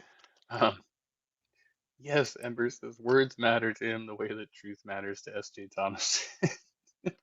Indeed. That's why they're all good friends now. And Dr. Gibbs is writing a bunch of prompts into Chat GPT and reformatting it is not writing a paper. Agreed, yeah. Is it? Okay.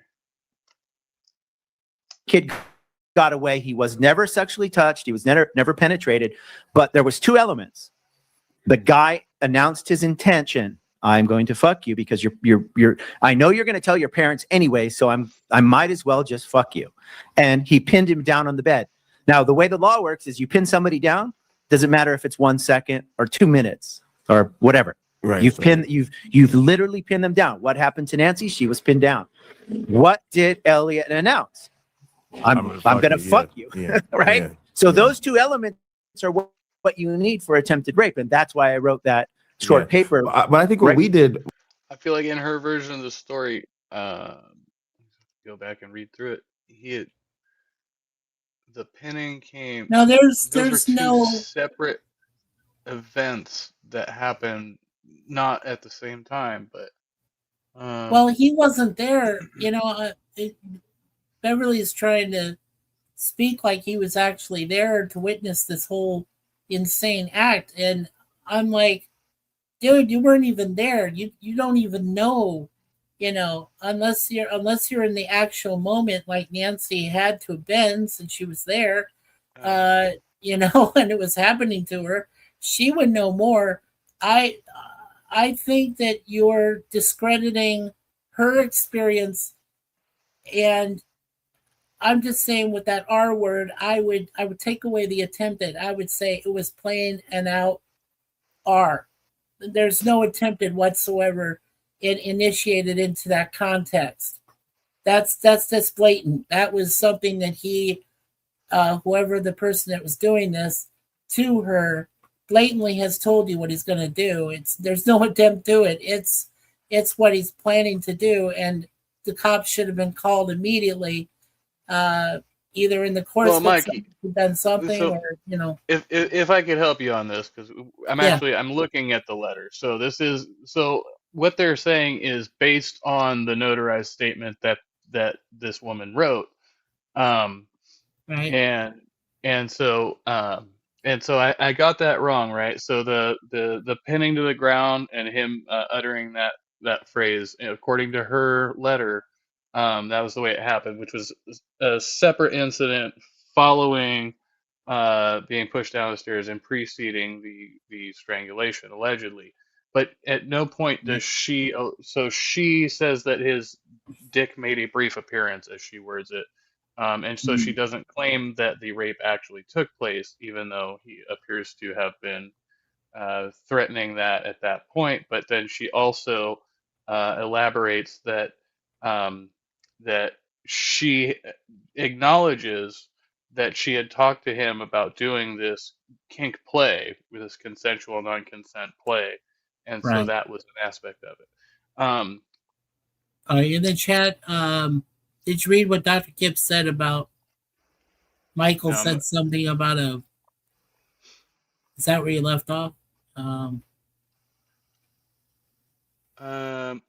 See Ember's chat. I see Dr. Kip's last chat here said Michael made Yes. a pretty good video once about J. Warner Wallace, and the good reception he got for that has convinced him that he is a talented and brilliant investigator, which is what he was alluding to with Nitty earlier.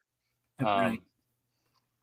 Right. And, So yeah. and then And Ember better says, than Ember does make a good it'll, point.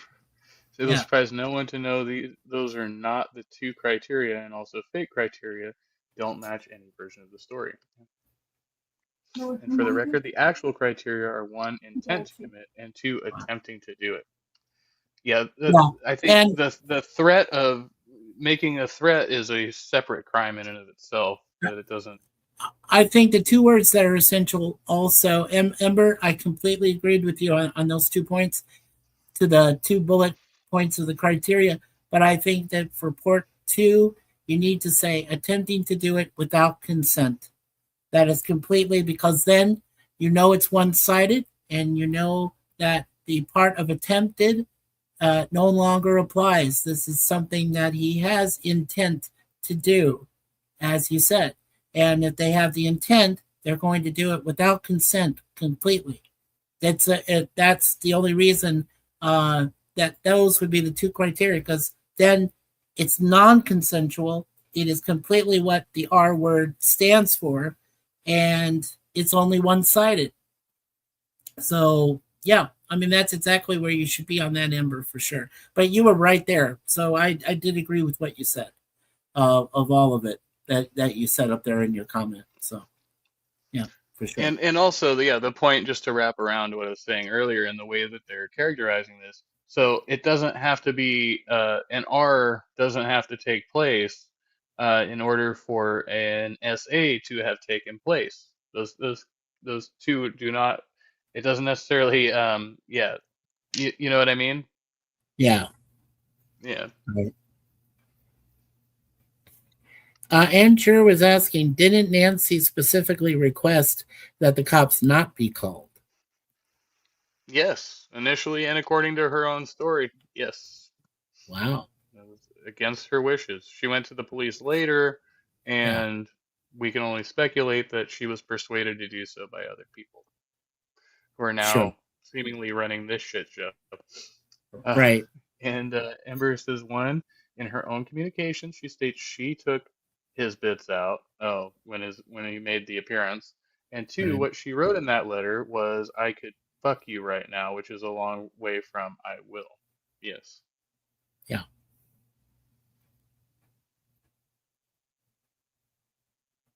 Well, I think what we did, because when we first talked about it, I mean, we did talk about it as an attempted rape. I mean, remember Sumami talked about that, and I made a stream called like "Men Who Strangle," but but I still use the choking, right? Because that was just I don't know, it just felt like the quick and easy way to talk about it, and then we had to like revisit that to get sharper about the language, because the choking can be dismissed as part of the kink cult and all of that, and it was almost like buying into that narrative as opposed to As opposed to what? He says this one. Examination show. Hold on. I just On the saw air, live. that. No, hold on. Go back.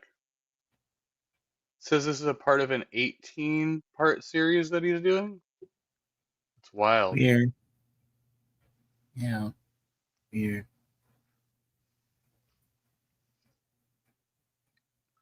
So I guess these are just basically clips of them Mm. Hello, everybody. This Um, is Mike. in conversation, going back and forth about this. Make sure I read that right. Yeah.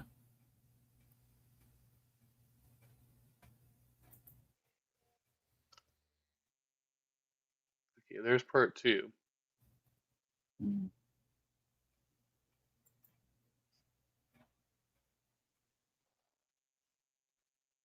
Seth Andrews flips off a survivor, deletes the footage 3 days ago. I haven't even seen this one yet.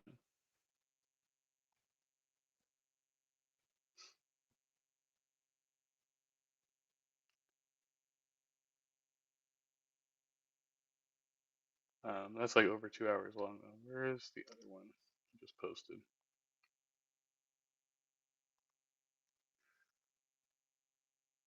Yeah, it's interesting. They go from this video to now we're doing these ones. To the other one. So you've already seen the first two.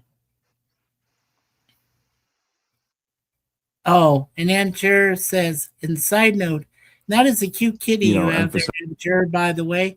Can people stop spelling choking as chalking? Mikey got close, then stopped. How close did I get, my Big John? How close did I get to what? Was there something I said that made sense and then I just stopped myself? Please let me know in the comments there, Big John. Because again, you know, this is all such a huge cover up, but you know, these flying monkeys, it's like It's a huge cover up.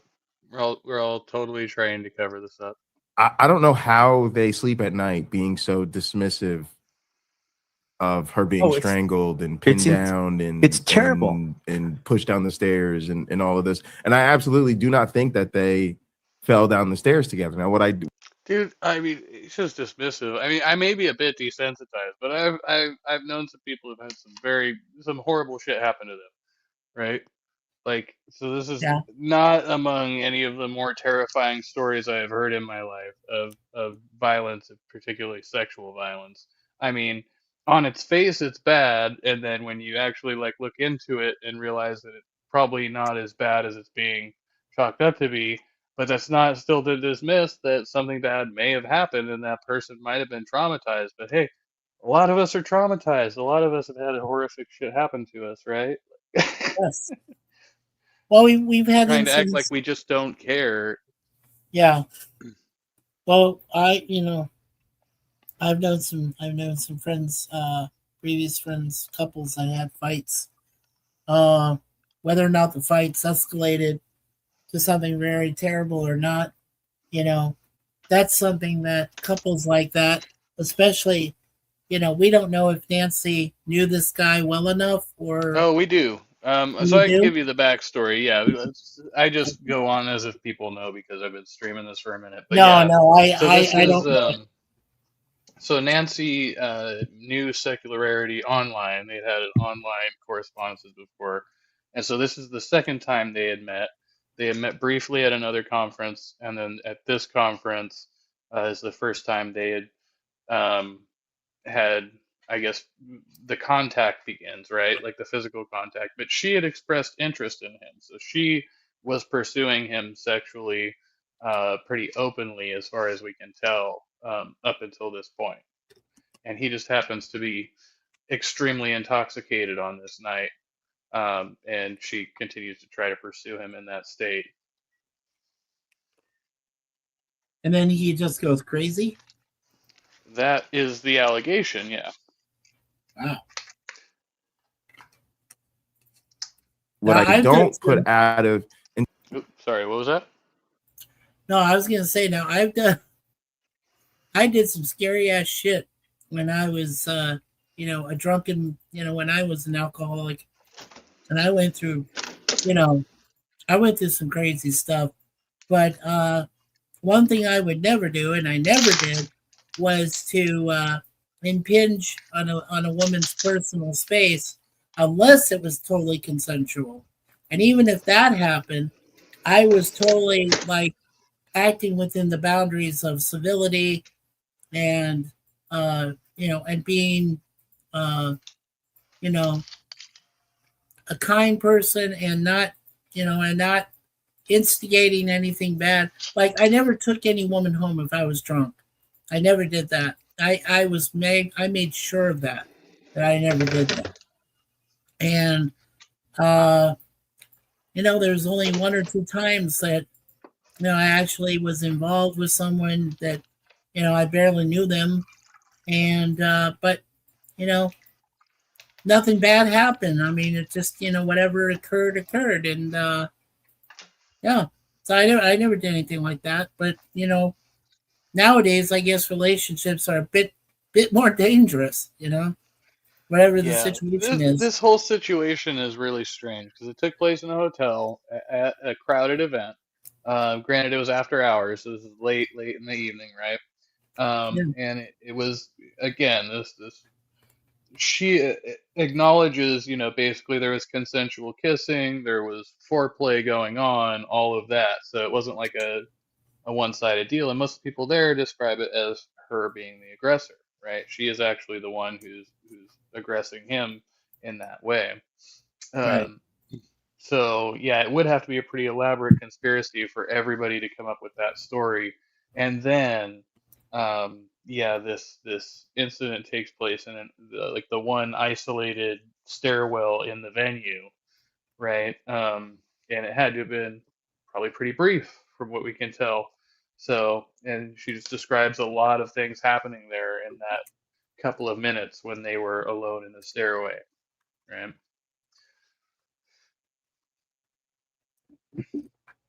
So yeah, her immediate reaction was that maybe she not to get into too much more of that. We may circle back to it, but yeah. She says it in the letter, like, we didn't fall together. He pushed me, and then he fell down the stairs later, right? So I don't put it past him, one, to either have tripped and fallen on his way down towards her, or I think thrown himself down the stairs in some sort of minor, almost like a pro wrestling thing where you're gonna fall down the stairs, but everything is fucking pro wrestling with this guy. So he pulled a stunt to try to make it look like he fell down the stairs accidentally, when in fact it was on purpose because he wanted to cover up for the fact that he pushed her, which is ridiculous.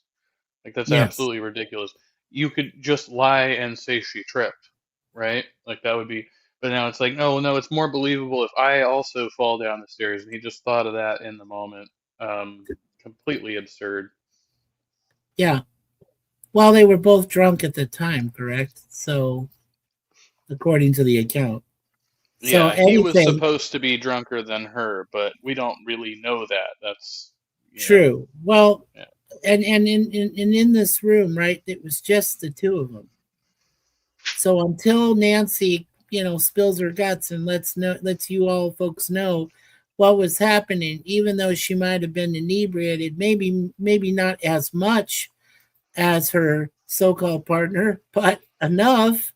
I think in this case both are responsible for their actions, but I also think that the way that she's describing what happened, that he obviously had the intention to commit the crime of the R, and he was going to do it without her saying a word because apparently he was under the false impression, even in his drunken state, that she wanted it, and she didn't. And even though she's drunk, she didn't want it. So, well, if he was trying to commit the R against her, then why is it that when she said stop, he stopped, according to her own version of events? Yeah, I don't get where that came from, honestly.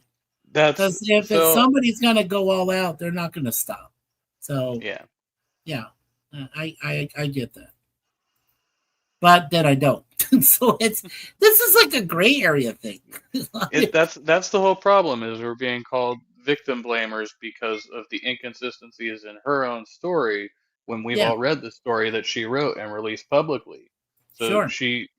and then they can just say, well, of course, not every story or account of events from a victim is going to be completely reliable, but this one seems to contradict itself and the experience of many, many witnesses around that night and the following day, right? Yeah. Did you want to catch up on the chat there for a moment, Kevin? How far behind are we? I don't think you're Oh, that okay. far behind. I see where we are. Okay, Mike. Answer says Michael Beverly purposely edited this series to be cut off mid-sentence, mid-word. His reasoning is that people don't watch a full hours-long video; they usually quit mid-sentence, mid-word. Interesting. Yeah. I mean, I Okay. guess I could see that. Why would you do it like short clips or something like that? But this man's brains may have many worms. Wow. Somebody went crazy. Crazy. Yeah. Yeah. Yeah. Yeah, go watch a full 6 hour J stream and see what that does for your mentals. Yeah. Oh, jeez. And then John said the ape stopped you talking about the conclusion that you were coming to. Yeah, I mean that's because just listening to these guys, and if we were to just believe the words coming out of their mouths, we'd be like, oh yes, this is horrible, what an injustice, right? It's only because we have many more credible people who can provide clarity in the situation, and those like directly involved who again were witnesses both before and directly before and after the incident in the stairwell, Yeah. right? And Cher was telling you, that Beverly doesn't have a separate account for his personal life. He has short video with a young child in them. What an idiot! That's what Cher was saying. Yeah, You just read that. yeah, I mean his channel at the top when I was just looking at it too was talking about being a father of four and all of that stuff. Like he tried to make it a family account. He still has all of his old content up as well, and he's putting these up alongside those. Mhm. And interested, yesterday's stream by Jay was 11 and a half hours long. Yes. Wow. Yeah. And a lot of it is not, I mean, he will sneak tidbits in there, but it's just him masturbating basically. Like he is just on camera masturbating for us. Like not Right. literally, but like in that sense. But yeah, Yeah, and that's then embarrassing. he'll just insert weird commentary in there. And Ember was saying kind of the kind of opposite the of opposite. the invented extra allegation, it seems. Yeah. Yeah. We're going to control how you fall down the stairs so you fall down the Right. stairs safely, but we can say you fell down the stairs. And I do think Elliot is the type of predator who manipulates these things. And every single time he finds himself in these discussions, everything just happens to be circumstantial to these people. Oh, it's just a coincidence that he fell down the stairs too. Oh, it's just a coincidence that he was running around the place screaming, looking for his wallet. Oh, it's just a coincidence he only just wanted this one person to escort him back to his room. Nobody's saying that's a coincidence, and I think it's extremely weird that he's trying to frame it that way because it's not at all what nobody said it was a coincidence. They said that everything fully tracks with him being blacked out drunk, which is in fact a claim made by both parties. Like That's funny. And Jared's saying, "How do you fall down the stairs safely? Are they Nerf stairs?" No, I don't think so. I'll tell you one of the things you remember when you get drunk, and I'm sure that Kevin and I can definitely abide by this. We both can agree on this. when you get drunk and you hurt yourself, you may not feel it initially when it happens, and maybe you may not even feel it. Depends on the person. For most of the night, but I guarantee you, the next morning when you've sobered up, when you've had your hangover, you're going to feel that pain. You're going to feel those bruises. Whatever you did the previous night, it isn't going to go away if you hurt yourself, you know. And if he fell downstairs, he would have been in real pain. I mean, he would have felt that maybe afterwards, after he sobered up, you know, or something. Maybe not initially if he fell and hurt himself, but yeah, I would guarantee he'd feel it the next day. So he could have used that as an excuse and said, yeah, I fell and hurt myself. Here's my bruises. Here's my bodily damage, you know, all this other stuff. He could have done that, you know, but weird. Yeah, it's not flying, it's falling with style, right? Yeah. Remember, great point. It's tripping with style. It's tripping with It's just a style. coincidence. All the witnesses, all the evidence, and every investigation all come to the same conclusion. Surely it's more reasonable to believe there's a Titanic conspiracy. Why not? Conspiracy theorists are a dime a dozen nowadays. It's literally true. I ain't lying about that. It's a true statement. Crazy. Wow. Just room and nobody else. Oh, you know, it's just a coincidence that they just do this over and he just wanted to talk to her after. Like they never like, oh, it's just a coincidence that this happened in the stairwell and there were no cameras there. Right. When do you have to say I'm a skeptic, I'm a critical thinker? When do you have to say the event is in his backyard, his organization brought it back? You know, like he's hosting and making arrangements and all this. Everybody saw them making out in the lobby. Everybody noticed the cameras in the lobby, right? Because that led to the whole story about there being cameras. So y'all all noticed there were cameras in the lobby. But it's unreasonable to think that he could have set that situation up knowing there were no cameras in the stairwell. If he's gonna do some shit, the stairwell is He set the situation up to take her out there. Completely unprecedented claim. Not even Nancy makes that claim. no.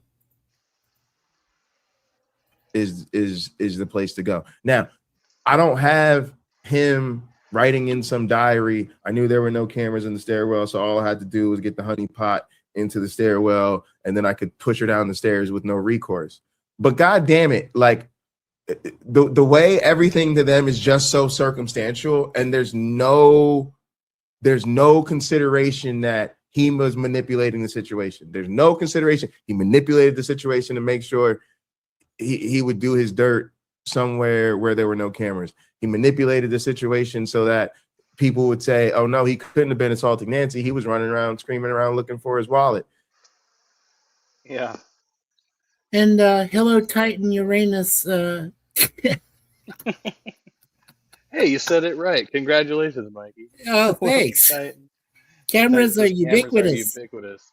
Wow. I doubt anyone noticed them at all, or the lack of them at all, or noticed them or the lack of them at all. Yeah. Wow. Hello, all from Titan. How you doing? Not until later. Later Yeah. on, they were like, "Where was those cameras?" But nobody was thinking about it at the time. No, there are certain buildings that, for lack of a better term, don't use cameras in stairwells. My own building here that me and Suzanne live in don't use them in the stairwell, and if they do, it's very like it's maybe one, maybe two at most in a higher section, which you can't see them. So there are places in the stairwell you can actually hide out. Now, I'm sure there's even like people that, you know, they smoke in this building, set off our alarms, and they can do it by going in a certain area smoking, but then, you know, the smoke's going to go up and hit the sensitive fire alarms and set them off. But then you'll still have enough time to get away out of sight of cameras and hide somewhere until the alarm and everything else is done, and then you can come back and, and try to pull it again, and so yeah, I mean, when he's saying that there was no camera in the stairwell, that doesn't surprise me because most buildings don't have that. They won't do that sort of thing. I don't know if that's a personal choice of the building or the owner or landlord or whatever. I don't know, but then it seems like he's fabricating. Well, yeah, then we both fell. We both did the thing. No, I think someone has to initiate the push and fall, and the other person has to fall. That's how it is. You unless both of you are just that stupid and held on to one another and decided to make the jump, which makes no sense. So, yeah, just you see how it is, all just fabricated and crazy sounding crap, right? I mean, Kevin, it just. So to make matters even crazier, there's a leaked text thread of a conversation with Nancy, admitting to having a shoving match where they were both pushing each other back and forth prior to or leading up to the fall down the stairs.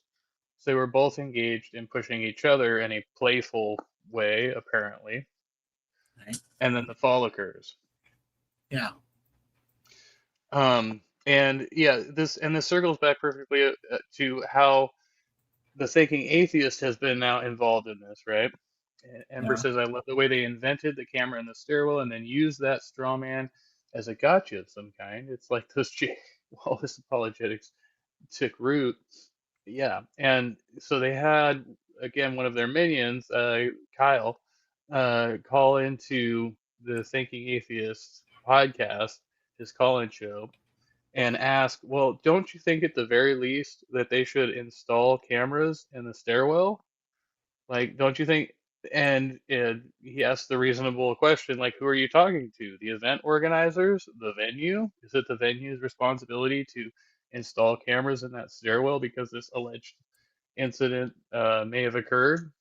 And yeah, it was a nothing burger, right? But that was the whole talking point, that he was trying to help cover this up because he did not endorse installing camera into that stairwell, or he didn't place responsibility on the event organizers to do so.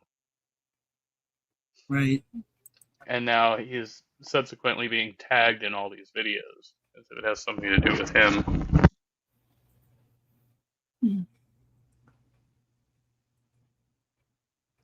He couldn't have manipulated the situation, because if the wrong people find out what had happened, he might have got fucked up or ratted out on. So instead, he wanted to make sure one of his homies was the only person that walked him back to his room. But no, we're just supposed to believe all that's just a coincidence. So Well, yeah, I absolutely up think an he could have interesting pushed her point. down. I'm sorry, just to finish that up. I absolutely think he could have pushed her down the stairs and then strategically fallen down the stairs. Absolutely, 100%. Yeah, no, I think Strategic fall down the stairs. Yeah. a lot of what he could have done could have been unconscious,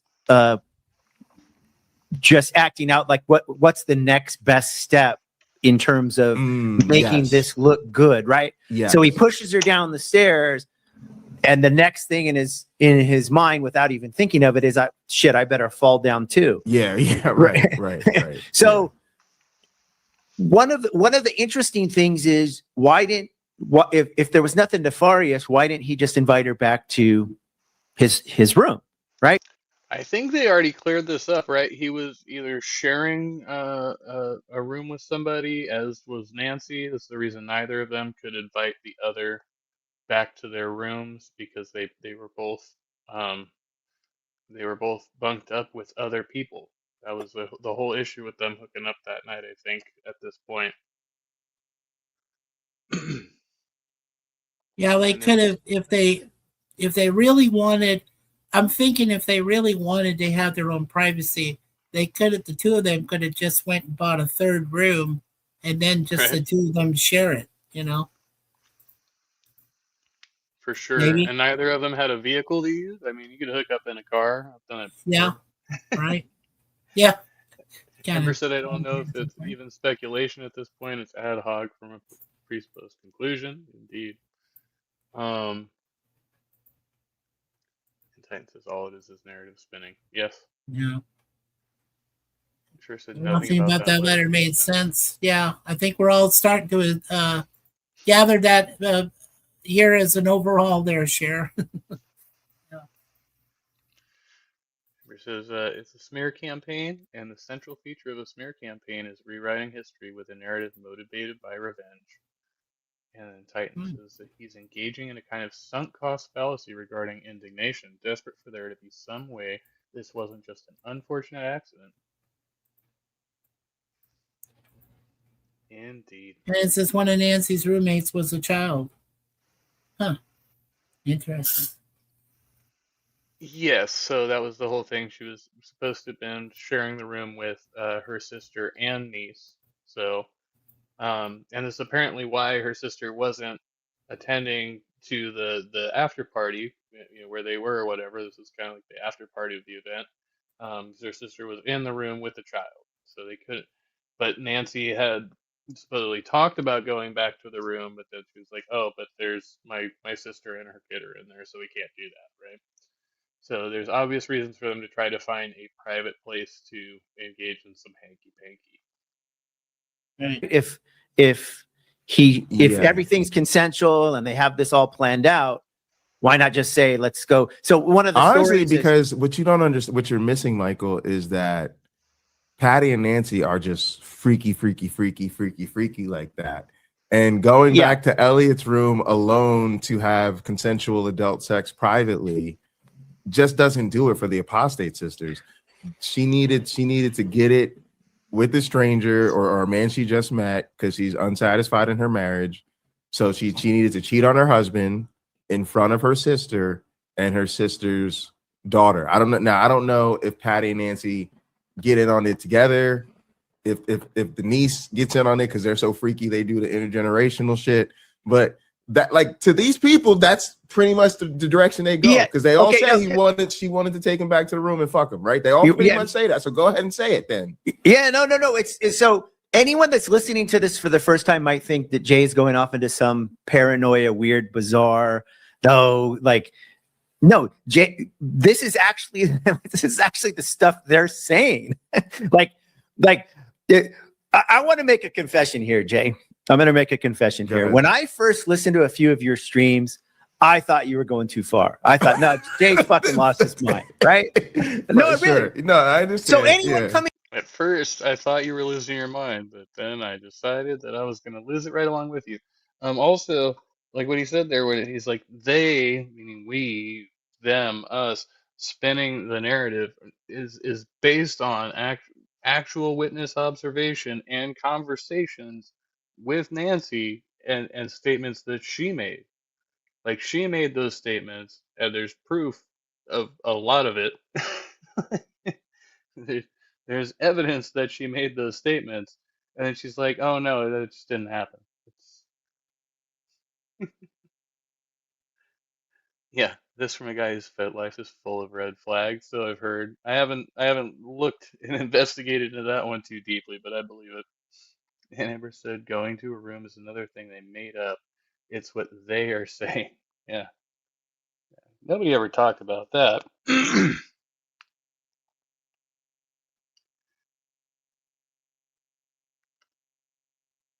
into this, like, I get it. You're an easy person to misalign and to call outrageous and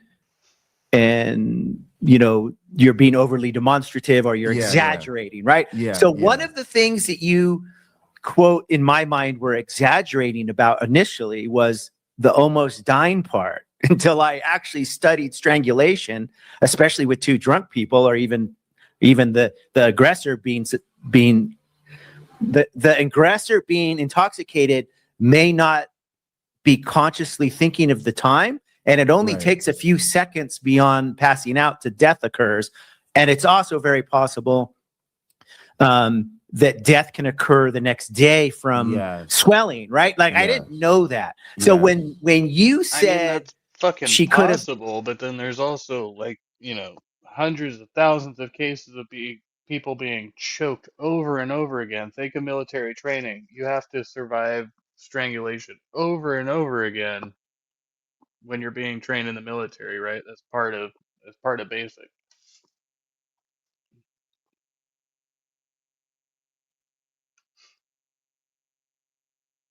Died, you weren't exaggerating. Like, I mean, it doesn't mean like everybody that right. No, everybody no, I that hear what you're does. saying. Yeah, for sure, Yeah. for sure. Yeah. So Because So- no, I think what a lot of people thought is I'm saying she was pushed down the stairs, he strangled her, she could have died. I'm also particularly emphasizing no, she fell down concrete stairs. There's reports of her smashing her head. So in addition to strangulation, which could cause inflammation, swelling of the throatway, air passage issues later, you don't know that she doesn't have a head or a spine injury. And juror says, what kind of military does that? The U.S. military. They have to learn how to choke each other. They choke each other out. It's part of their um, their hand-to-hand training. As far as what I know, I mean, maybe they've changed that, but last I heard, yeah, if you're going to be in the infantry, you have to have hand-to-hand skills, and part of that is being able to choke and being choked and resisting that chokehold.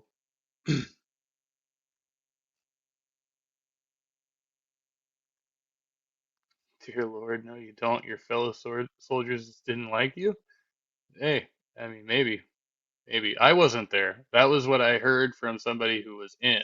So I've never been through the training, but that was what I heard from somebody who was in there. Maybe he was being tortured, but I was told that was part of hand to hand. Studied strangulation. He uses academic words very loosely. Correct answer. Yeah, he's like a polymath, right? That's what they call it. I mean, I'm one of those too, sort of. I just don't think too highly of myself, I guess. No. It's a fine line between genius and insanity. Exaggerating is a fun way to reframe felonies. Yeah. No accountability in this. They're like, but didn't you read the the notarized letter? I mean, that's all I need. I can say whatever I want because I've got a notarized letter that says, yeah. I think Mikey may have had to step away again. right. When you're talking about she had a bruise on her butt, so that could be your spine, your tailbone. You combine hitting your head and damaging your Andrew says maybe your friend was exaggerating to impress you. Could be. um, could be. Yeah, there was a anyway. Maybe I shouldn't rely on that too heavily, but that was the impression that I was under, and so I ran with that impression.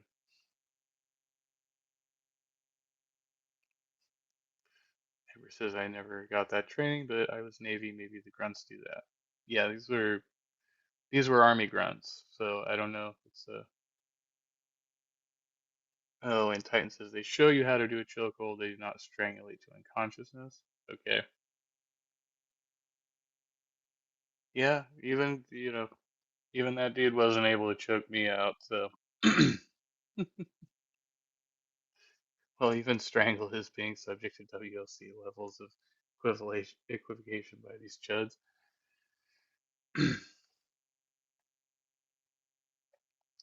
Chuds. We got chud logic. Chud logic in the house. spine in the wrong place at the same time. Like you're in real serious, potentially permanent disability, if not fatal. And I'm not saying he was trying to kill her, but for people to not call the cops after an alleged assault, push down the stairs, head smashed on concrete, you have to be worried that she has an undiagnosed concussion, that she has some sort of traumatic brain injury, or that. Yeah, they should have been worried about that. She didn't want to go to the hospital. She didn't want to go to the police initially, right? So therein lies a whole other ass problem. That was what she chose to do afterwards. And, Jay's whole response to this was other people should have violated the autonomy of the individuals involved. They should have intervened and made sure that those two drunk people never, you know, left the room together. They should have intervened and told Nancy what she, you know, what to do after the fact, or somehow forced her to go to the police, go to the hospital, or whatever. I mean, apparently the only people that were there that talked to Nancy that she told immediately following this were Stacy and Patty, right? That's what they say.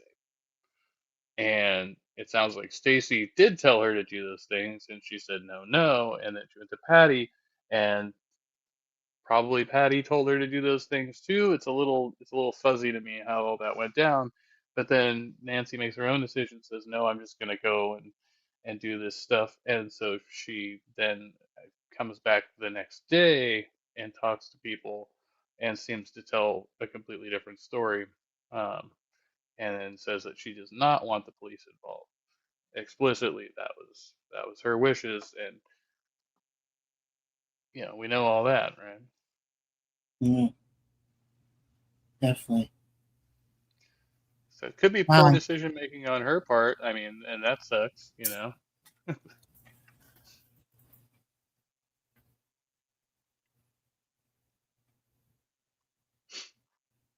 I think if you look at it from a couple Amber of. stood. Yeah. Oh no, go ahead, Mikey. We'll read it. No, I was. Go ahead and say what she says first, and then I Okay, just okay. make my point. Fun fact: one does not call police for medical care. One could call for an ambulance, but a conscious person retains the right to refuse care. Indeed, yeah. Yes, indeed. And I wanted to mention that if you look back on it, did she make the right decision? Obviously not. I think that honestly, she should have just, even in that drunken state, she should have immediately got her friend or have her, sister with her niece come and take her themselves back to the room, and should have just left him there, by himself. And then I'm sure he would have got one of his buddies to come and get him. Even in drunken states like this, there are ways that can be resolved peacefully and without any incidents of whether there's consensual sex afterwards or not. There are ways to avoid it completely. And I think that, I'm not saying that, she's the total victim. I'm sure she made mistakes. I know he definitely made mistakes of what he was trying to do or attempted to do. No, he was trying to do, not attempted. But all of this, I'm sure could have been avoided. Maybe if there had been a bit more security, who knows? If this was a hotel that had security guards walking or doing something, maybe they could have had somebody there at the stairwell when this was going down. Then you would have an eyewitness. Then you'd have an actual, somebody else who was there at the time. And then they're adding security this year. Yeah, for sure. Yeah. All right. Yeah, so there's a lot going on too. And as far as who was taking who to, and he kind of touched on this earlier, but as the story goes, so when they separated in the stairwell, well, she kind of stayed in the stairwell lingering there. He went back into the lobby and was searching for his wallet. And while that's going on, and we know this happened, factually, she was texting him. So she was texting him going, "Where are you?" and whatnot, like immediately after this. So rather than texting her sister or any of these other people, she was texting the guy who had gone back to try to find his wallet in the lobby. Yeah, I'm not armchair. I'm not persuading. I'm not persuading every building to have a million guards to run things. I do understand that statement you make. However, then if you don't have the personnel, if you don't have enough personnel to watch what goes on in the buildings at night like that, or to supervise, then put in more cameras. Then you have irrefutable evidence.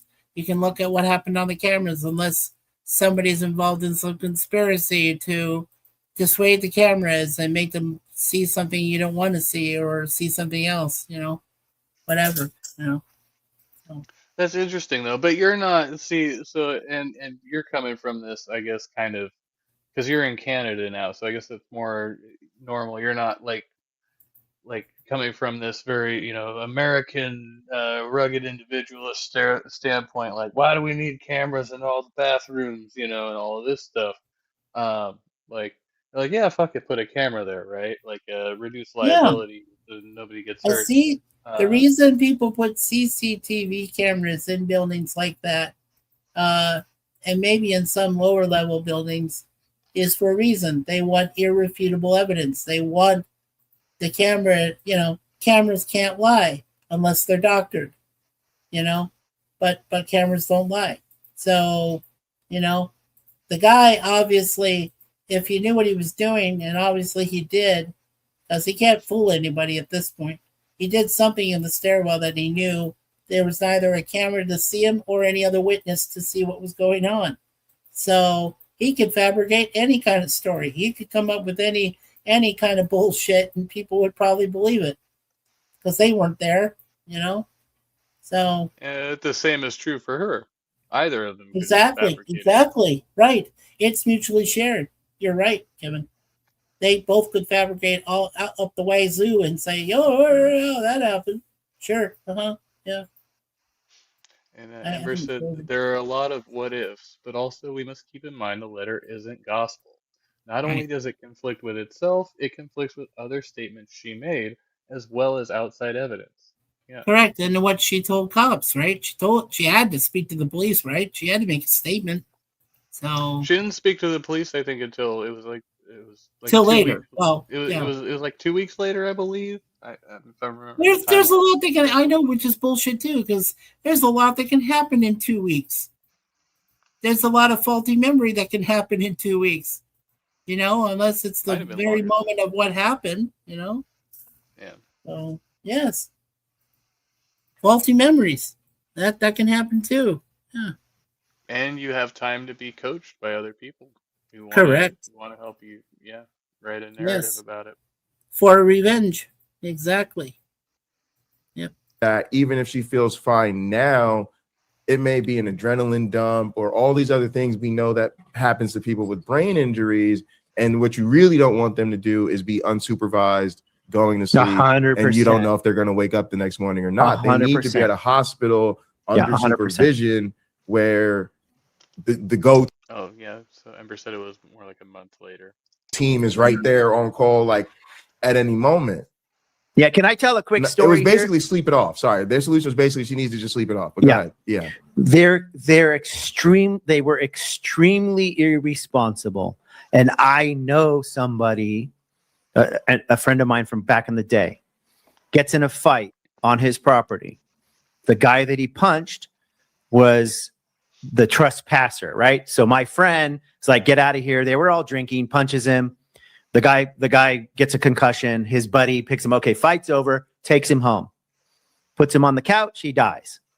My friend was picked up. Really? My friend was picked up by the police a few days later. He faced manslaughter, murder one. He faced now. Luckily he was a white guy, so he didn't get that.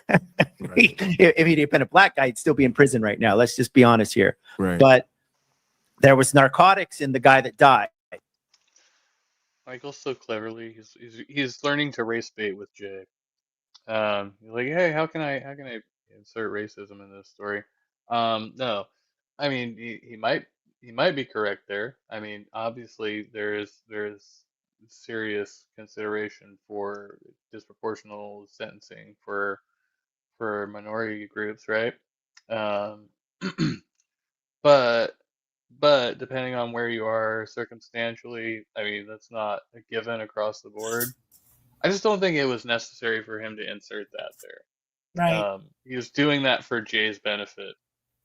Yeah, I think so. But then was there a question in racial undertone in what he just said? Wasn't there even a hint of that? Like, because he said, my friend, was white, whatever. Yeah. Now Chad there's a is little like, bit does big this friend exist? Are you telling tall tales? Yeah, he could be lying out of his ass and saying he has a friend, that did that or something. that just sounds very to me that sounds like he fabricated that too, and this is and it's using Michael is using that fabrication or this kind of story to justify that only that only that black people are bad and they do bad things and yeah, my friend's a white guy and he didn't get murder one. All this, who gives a shit? The cops, every individual. Here's the thing: I had a friend of mine who was a police detective. He's retired now, but as a police detective, there is no black and white. There is no single out of anybody. Every individual case is different. Every individual case is studied, investigated. You get the witnesses' accounts from both sides. And when the final, estimation comes, when the final decision is made, whether the man is black or white, the woman or a kid or anything like that, if they are guilty, through thorough, and I mean it has to be thorough investigation, which is what my buddy did. Then yes, then you if you're guilty, you're guilty. Because they went through, they did all the research, they did everything, and found you were guilty. And if you're found guilty, that's it. There is no, oh, but what if? Or there's no question. You're already guilty. That guilt by whether it's guilt by association or some of the thing is irrelevant. You're found guilty by actual investigation. And these two wackos, I mean, Michael and Jay, I can possibly say that, don't know all the facts. I don't think they know everything, and it's obvious. The way that they're talking is, I guess, hearsay. I mean, Well, maybe? sure. And I want to, push back a little bit. I don't want to dismiss Michael outright. Right. I could say I have some crazy stories I could tell about my crazy friends over the years, and there's, I could tell you some truth and you'd be like, whoa, that sounds like, you're out to lunch, right? Yeah. But this particular story and the way that he thinks it pertains here, right? Remember, he's talking about a mutual combat situation between two males, right? And in that context, they are in a fight. They're engaged in fisticuffs, and the one guy caused the other guy to die of a concussion, essentially, right? And he is framing that again as if it is equivalent with two people who are wrestling playfully in a sexual context, man and woman, and one of them happens to accidentally get hurt, or maybe both of them happen to accidentally get hurt, Right. right? He is framing those as if they are the same scenario, or they should be treated the same in the eyes of the law. Wow. Makes not an iota of sense, No, this guy makes no sense. Both of them are just, one guy is acting like is acting stupid, and the other one is trying to defend the stupidity. Yeah. That's what I see. And the punch That's was what I'm seeing. I think that was perfect. Yeah, exactly. a mutual combat. The guy that got hit was on Fighting. the other guy's property, right? Yeah. So he was not indicted. It Right, shook up right. his life though. Like this guy he punched died. Sure. Yeah. So yeah, what yeah. you're saying here is 100%. It's not exaggerating. It's not. This isn't like people like to downplay this. No, Nancy could have died in the middle of the night, and this would be a completely different story. It's not unheard of for somebody has a head injury, and also we don't know exactly how much she was drinking, and then she was strangled. She could have died in the night, and I know somebody that was in that situation. You have to put the things together. Like you have to put together the potential for a head injury, right, with the potential for a back or spine injury, right? Because those things together, that's elevated risk, right? Permanent disability. Don't forget your spine is central to your nervous system. A lot of messages going back and forth between your brain. Your brain isn't just dependent on your brain. Your brain needs a lot of other shit in your body to make it all work, right? Then when you add strangulation, what does that do, Michael? That means the airway could swell up, the mouth can have problems, the throat can have problems. So then what does that mean? That means you're adding breathing issues. So imagine her brain swelling, TBI thing happening, potential spine injury. So now the signal throughout her rest of the body feedback loop is not going well. Now she's having breathing problems because nobody took the fact that she was strangled seriously. So they're like, Just have to remind everybody that Jay is not a medical doctor. And so, That's what I was yeah. wondering. Why is he making it sound like he's a medical expert? No. No. The man is not. No. Yes, Sure, and this let me candidate's quickly. Yeah, sure, you're racist. right. You're right about this. And let me quickly explain it. And I can do that best by saying the actual housing system that Suzanne and I live in promotes no racism whatsoever. It blatantly tells you right out that racism will not be tolerated at all, at any level. So, by that statement, yes, you are correct in the fact that we do embrace more of the friendship, more of the harmony, less no racism whatsoever. That does not exist in any context. Now, that being said, I wanted to stress that I'm no housing expert. I don't know anything much other than places I've lived in before. I've known of landlords I've spoken to before. The one we have that runs this place was like a warlord to us in some way, but that's our own personal opinion.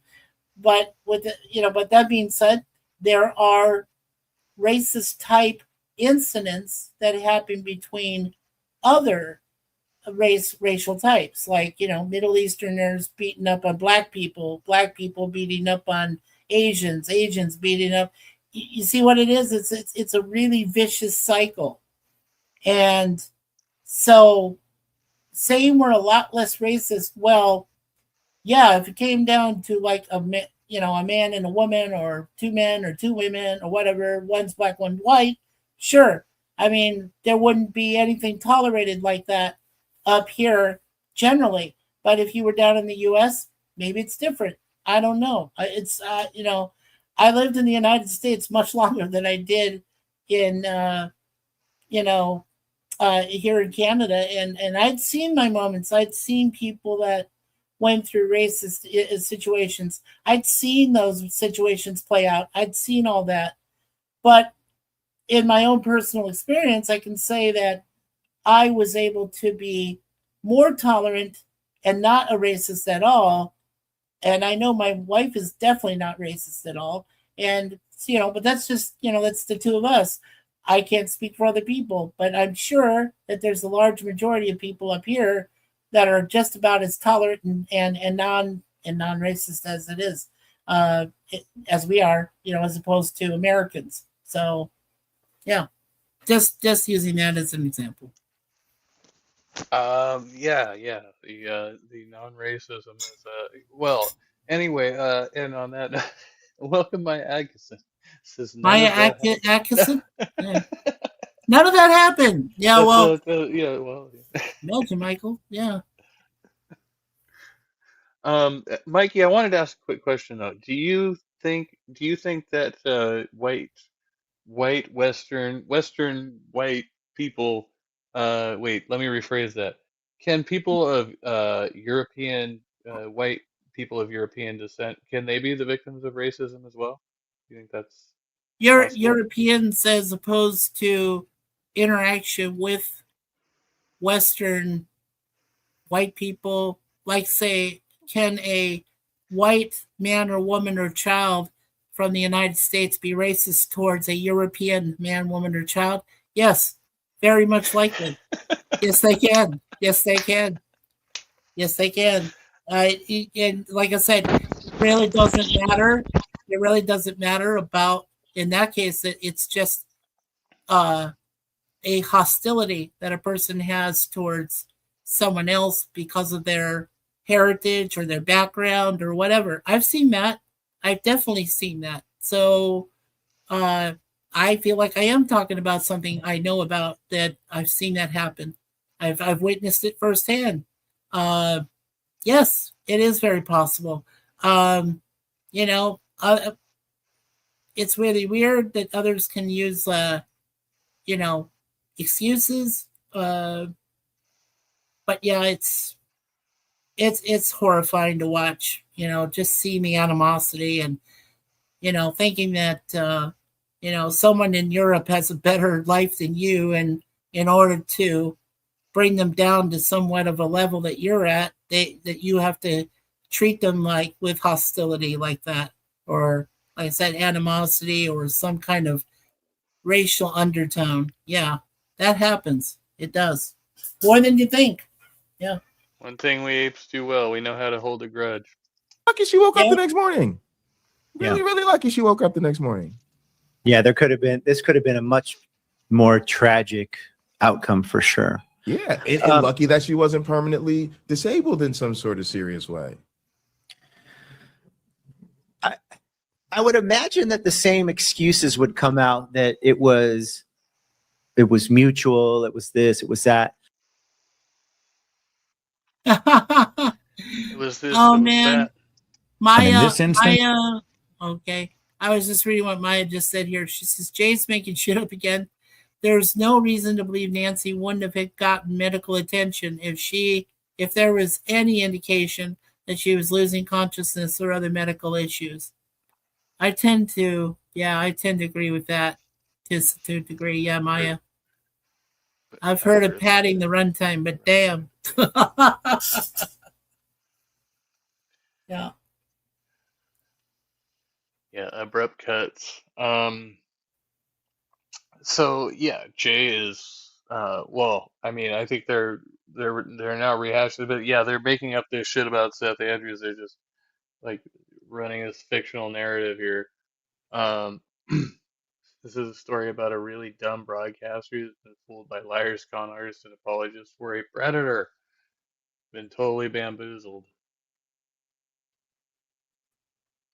Yeah, what's up, Mac? Good to see you. Did you hear? Hey, No, I Mac. got Jill. I got Jill to admit what genus he belongs to the other night. That was good fun. And he, he's in a big hurry to strip the victim of her agency. Like the Like an artist. rapist. Yeah, Yeah. for sure. Yeah. Well, he says that it's what she wants. No. Yeah, we just gotta believe him, man. Believe Jay. Even though half of everything he says is bullshit. Yeah.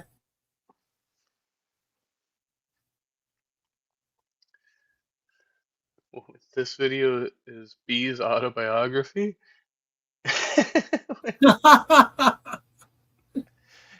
No. No way. That's also Truly Jill is my favorite. I wasn't even trolling him. Actually, I guess I was at that point. Yeah.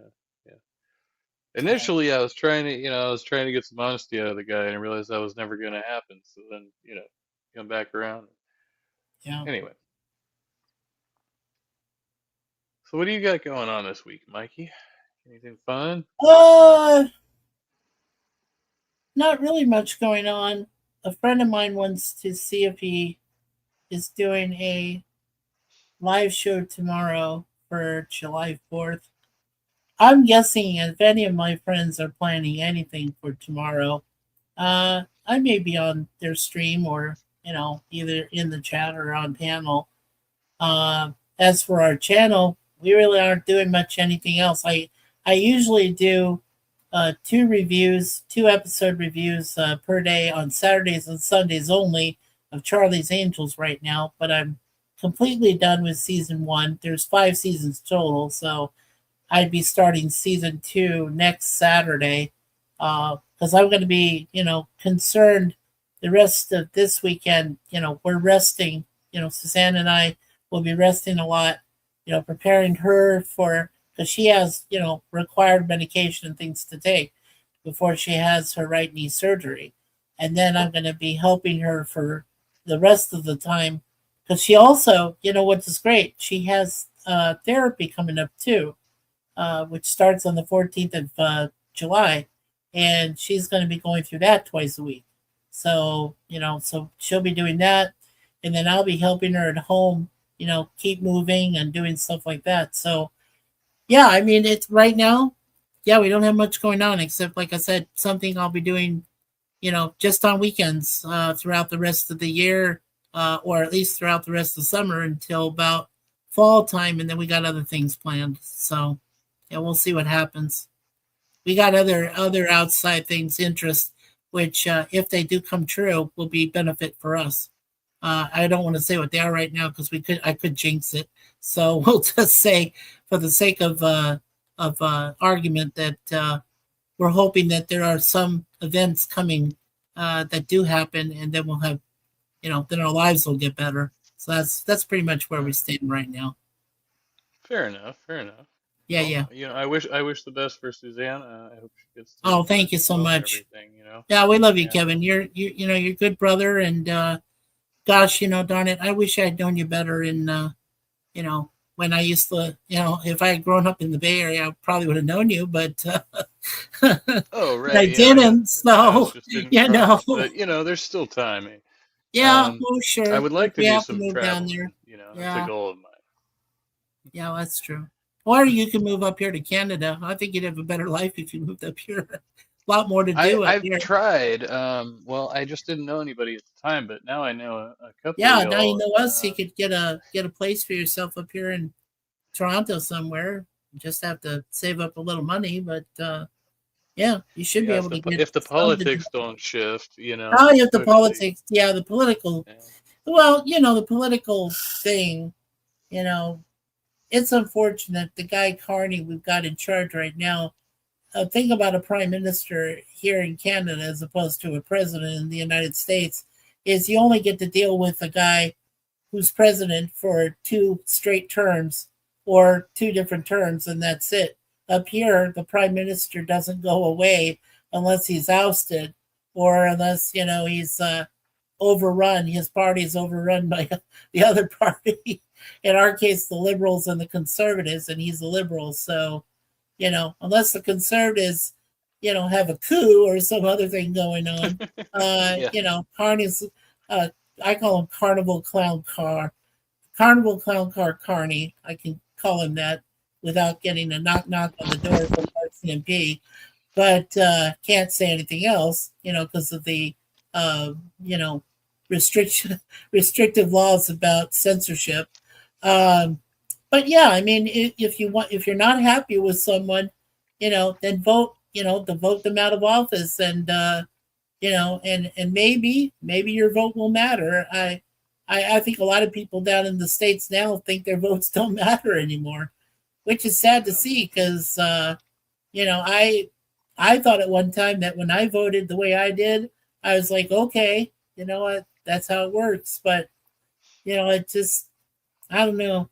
I'm just, I guess at this point in my life, I'm 60 years old, and I reached a point in my life where I look at the landscape, and I'm disillusioned. I mean, like, I'm asking questions every day. I'm like saying, are we woke or are we not woke? Can you believe this person or do you not believe this person?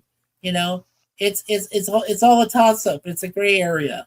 It's like, I don't like a gray area. I want to know if there's truth to the statement or if there isn't. I want to be told flat out, what is true and what's not. But like I said, people like to fabricate. People like to exaggerate. It's confusing as hell, man. Absolutely.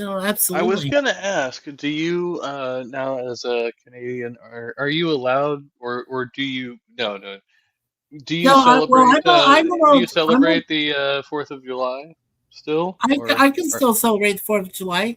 There are people up here, who are transplants like me, they came from the States. They moved here for whatever other reason. And some on July 4th, yeah, they're going to shoot off the fireworks just like they did for July 1st, for Canadian Independence Day, a few days ago, 2 days ago, in fact. But yeah, tomorrow I'm sure there's gonna be a few Canadians shooting off a few fireworks to celebrate the United States. So yeah, I mean it's not weird. I mean, you have other people like that decided to for lack of a better word, find a better life. And I did. I found the right woman in my life. We have 2 beautiful cats, and we share one another's, passions for life. And we've gone through rough times, but like every other couples do. And, but we're happy. And overall, if I had to do it all, as I've told her before, I wish I'd met her earlier in life. And if I had done it all, if I had to do it all over again, I would do it the same way I did it, the same Yeah. exact way. So It's multiculturalism at its finest, right? I mean, exactly. we're all sharing one big continent here. Well, not so big, but we're Oh, of fair course. size. Yeah. I mean, but we should find ways. You see, one of the things that I think is lacking when it comes to the YouTube, this is just one quick topic about the YouTube landscape, what I see. The one thing that is definitely lacking is kindness. Now, my wife is a Universal Life Church minister, which is a part of the Catholic Church. And I only threw that in because she knows that religion is one thing, but to have a community that can be based on more than just gathering under a roof and worshiping God is another thing entirely. In fact, if you read it in the Bible, which I'm sure you have, Jesus said, where 2 or 3 are gathered in my name, I will be with you. Well, my wife is a minister. I'm with her. Our cats are basically also observers. So, I mean, for the 4 of us, that is our You are your church. own ministry, That is our place. And I know that may sound weird to some people, but no, actually, if you look at the whole overall interpretation, it's actually accurate. It's actually perfectly accurate, and it applies. So other people, I'm sure, are maybe in a similar situation. What I'd like to see is, as I said, the one key component for me is kindness.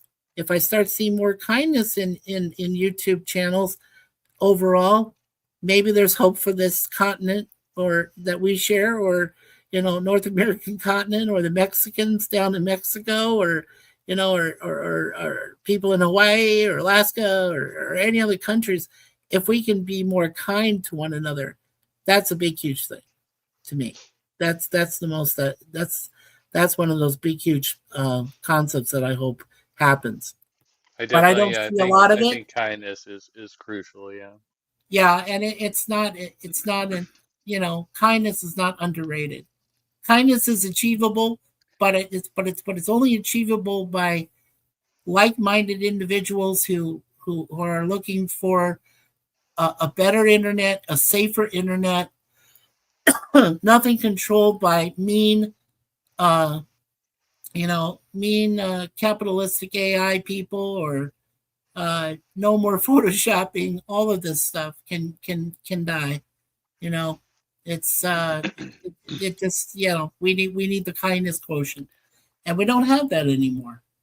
I mean, families are not together anymore. You don't see anything happening, do you? It's the scariest thing in the world right now to watch. Yeah.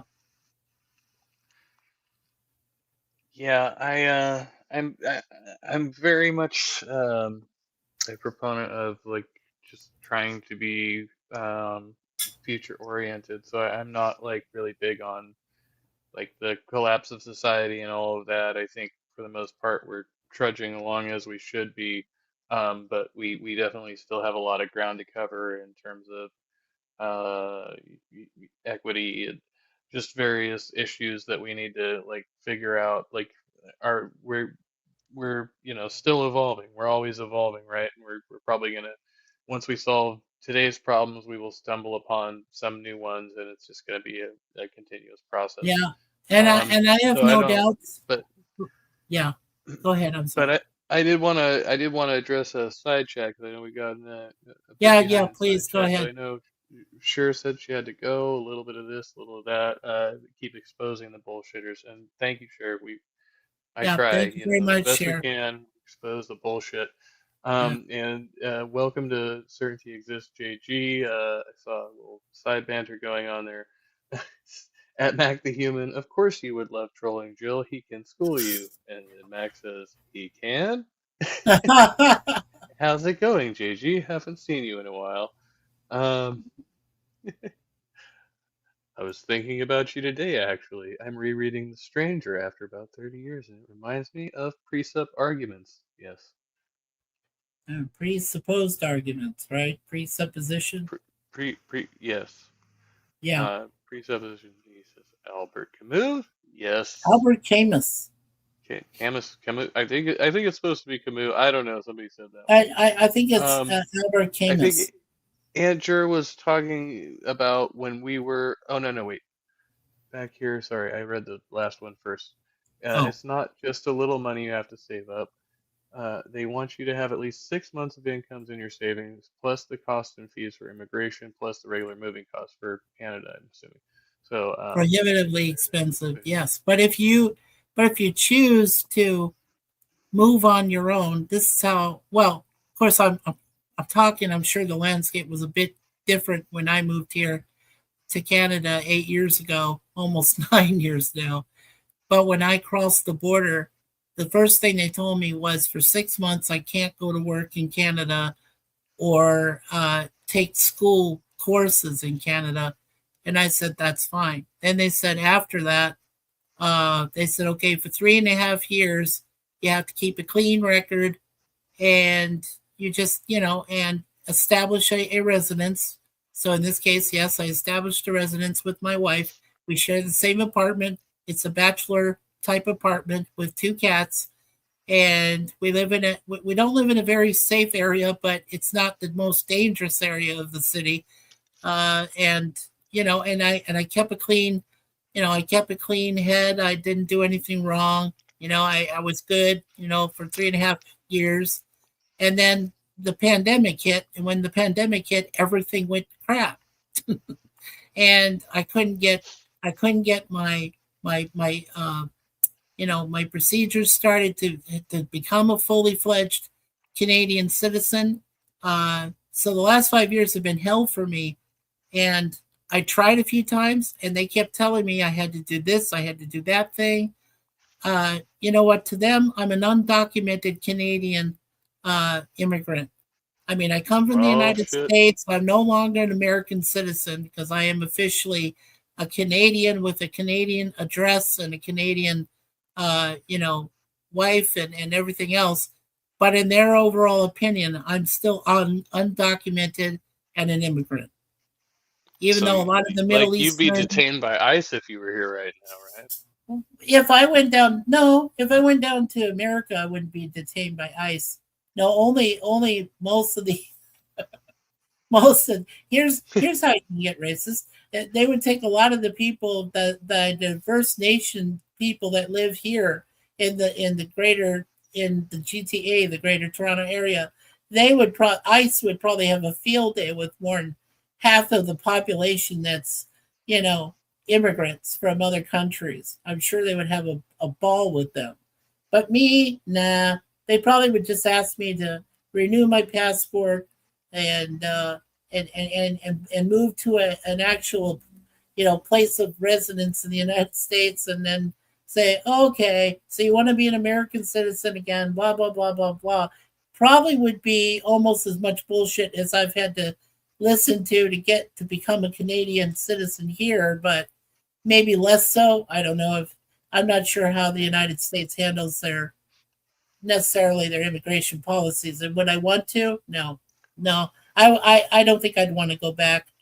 I really, mainly because I have, like I said, I've got the right kind of lady that's with me. I've got, beautiful pets, and we have a good life overall. I mean, she and I we're happy, and that's all that matters at this point. So I don't care what Canada calls me. I don't care what the United States would call me if I went back to see them.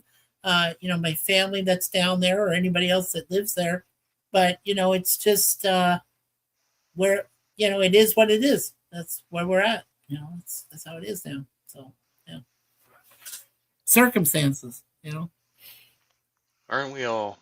Yeah. And on that note, I think, well, again, this has been an open panel. I mean, if anybody wants to come in, we might keep the panel open. I don't know. I I'm not sure how much time I'm working with, but I know we've been on about 3 hours here, and Almost 3. Wow. Yeah. yeah, almost 3 hours. Yeah. And Amazing. is Camus a nihilist? No, no. How did you even? Where did you even pick that up from, man? Wow. His philosophy was that he isn't fond of philosophy. Yeah, like many philosophers, like Nietzsche wasn't fond of philosophy. Like a lot of philosophers don't consider themselves philosophers, man. Just to jump Hey, in on that one. adamant that he was an artist, not a philosopher. Hmm. Are they talking about Camus? Albert, yeah, Camus or Camus, however you pronounce Albert it. Camus or Yeah. Camus? Yeah, or Camus? Yeah. The philosophers of his time, he reckoned, did nothing to prevent the horrors of World War II. Now there was a lot more concrete evidence of how World War II came about as opposed to philosophers who had a say, but they didn't understand the true nuances of how war would start. They tried to speculate how it could be stopped, but or not even started. But as they say, the machine was in place. The wheels were rolling. You know, I think that's one other subject we'll talk about later. Is could either of the world wars had been prevented? Maybe, but there's that is a very, again, that's a very gray area of both. Uh, my personal experience with history says no. I think that they were already in the initiating stages. It was all planned out. It was all ready to go, and anything you could have done to stop it would have been pointless. And so, yeah, I mean that's how I felt about doing history. When I was taking history courses and reading history books. Yeah, so, and not just that, but I also went to some of the, historical sites where they had battles and fights, and they were all just they were accidental fights. I mean, there was, there was one I went to, one battle site, for the Civil War, which happened in my own state when I was living in Arizona, but it was accidental. It wasn't even supposed to happen. It was a skirmish, but it wasn't even supposed to happen. It was just coincidence that, a few people ran into some other people, some soldiers running into other soldiers. Next thing you know, they go at it for 15 minutes across the desert landscape, shooting at each other and everything. So, Right, it's right. crazy. Yeah. And Yeah. JG said, without a philosophical position, how would he argue against war? He sounds a little dumb. The way you were framing him. Mac responds, according to modern academia, he belonged to the existentialist school. And Ember says, wait, ULC is part of what church now? I'm a ULC Universal Life minister, Church. and to my knowledge, we aren't part of any other organization.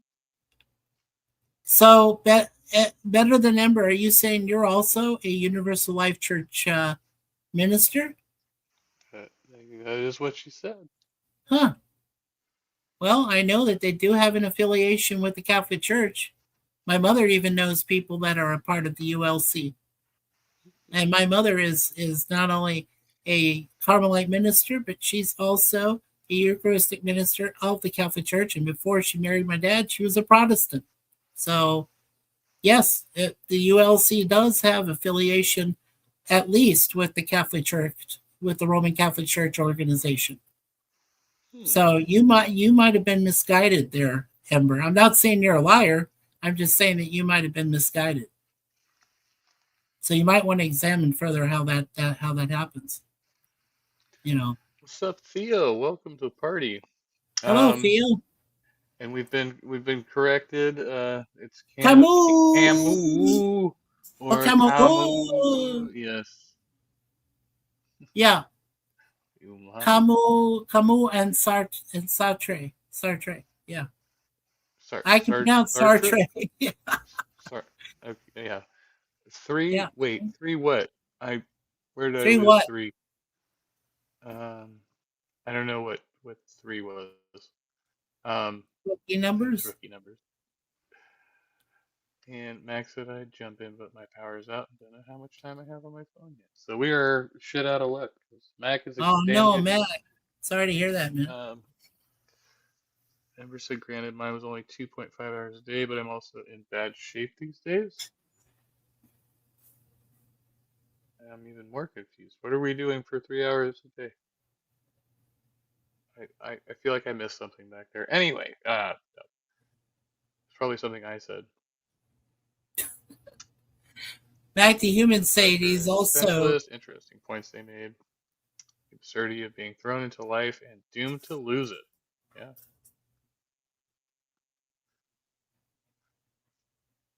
What were you gonna say, Mike? No, I was going to say, well, wait till we get to Mac the Human, because he's also saying anyone can be a ULC minister. That's their whole deal.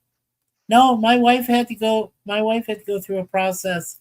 So not just anybody can be a minister. I think that's a facetious statement there, Mac. I know what my wife had to go through to become one. So no, that's a bit facetious on your part. It's a matter of perspective there. And Amber says, no, Yeah, we are matter of explicitly perspective. not Catholic in any way, shape, or form. There are Catholics who are ordained by us, but there are Muslims too. The point is to be interfaith, but that isn't an affiliation with any this particular church, right? Look, I believe my wife, and I Says know you that. signed up online. No, I'm sincere. I signed up online. Well, my wife did. My wife also signed up in her way, and she received her certificate and everything. You know, to be, to be a minister, and she took classes and so on. So she did all the requirements. And like I said, my mother and my father both know of wonderful people who are ULC, and are happily to be friends with them because they all believe in the same thing, and they believe in that's the key word right there is faith. You know, that they have belief through faith, and that's the important part. Maybe they branched off. Maybe there's a different sects or. Well, I don't know about that, Ember, but hey, But the point is, I'm glad that you're a ULC, Mac. I'm glad you're a ULC too. And as long as you believe in the key word being faith, that means a lot. So, hey, that's the best part. Having that faith, in all people, having the faith in all of the different other faiths. Yeah. That is the key word. I will, like Max said, I didn't have to do any class or anything. Check out the website. I definitely think I will probably do that. And Ember said we do have seminary for interfaith studies, but the ordination is open to all. So yeah. Well, she went through the if that's what you're saying, Ember. She did go through that seminary to for interfaith. She did. So. All right. Well, yeah. Yeah. Fair enough. Anyway, I guess that's probably I will. I guess we'll wrap it up for tonight. It's been an interesting thing that's happened here today. So we took a look at Jay and Michael's latest clip compilation and their continued attack on Seth Andrews apparently, and talked about a lot of other topics that came up here. Oh no, my battery is low. I guess I did stop just in time. I thank you for coming by, Mikey. So like you said, you can check him out at his channel, and he's Yeah, thank you. there. Thank you, my brother Kevin. I'm always honored and blessed that you allowed me to be a part of the panel here, and it was very, very informative, very interesting, and now that's great, Mac.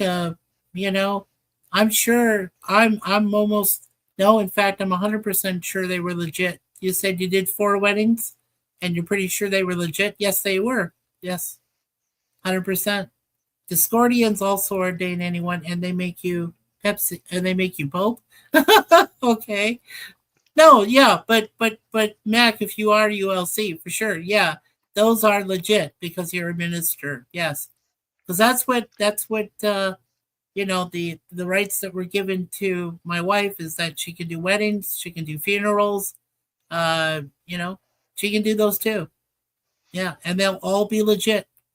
And because it's interfaith, uh, well, let's just say, okay, if you have a Buddhist, a Muslim, and a Catholic all in the same at the same funeral, and the funeral, even though the Muslim and the Buddhist are there for their friend that died, but the Catholic is deeply more affected by the passing, then my wife can legitimately step in and come and be a consoling minister to the Catholic person. Or if the same were said, of the other two races, my wife could step in and console them as well. It does deal with interfaith and studies. So yes, that's legit. And the weddings you did, Mac, are fully legit. Yes, fully. All right. So yes, And if you're pretty sure, I would say you're correct. Yeah. on that note, I think we'll wrap up. I will end the stream by saying the same thing that I say at the end of every stream, because I always say exactly the same thing at the end of every stream, which is thank you, Mikey, for coming. Thank you to everybody in the side chat for participating and hanging out. And this has been the Trusty Ape Show. Much love. Be kind. Be well, and stay trusty. And until next time, stay safe out there because Yep. the world is a crazy, crazy place, my friends.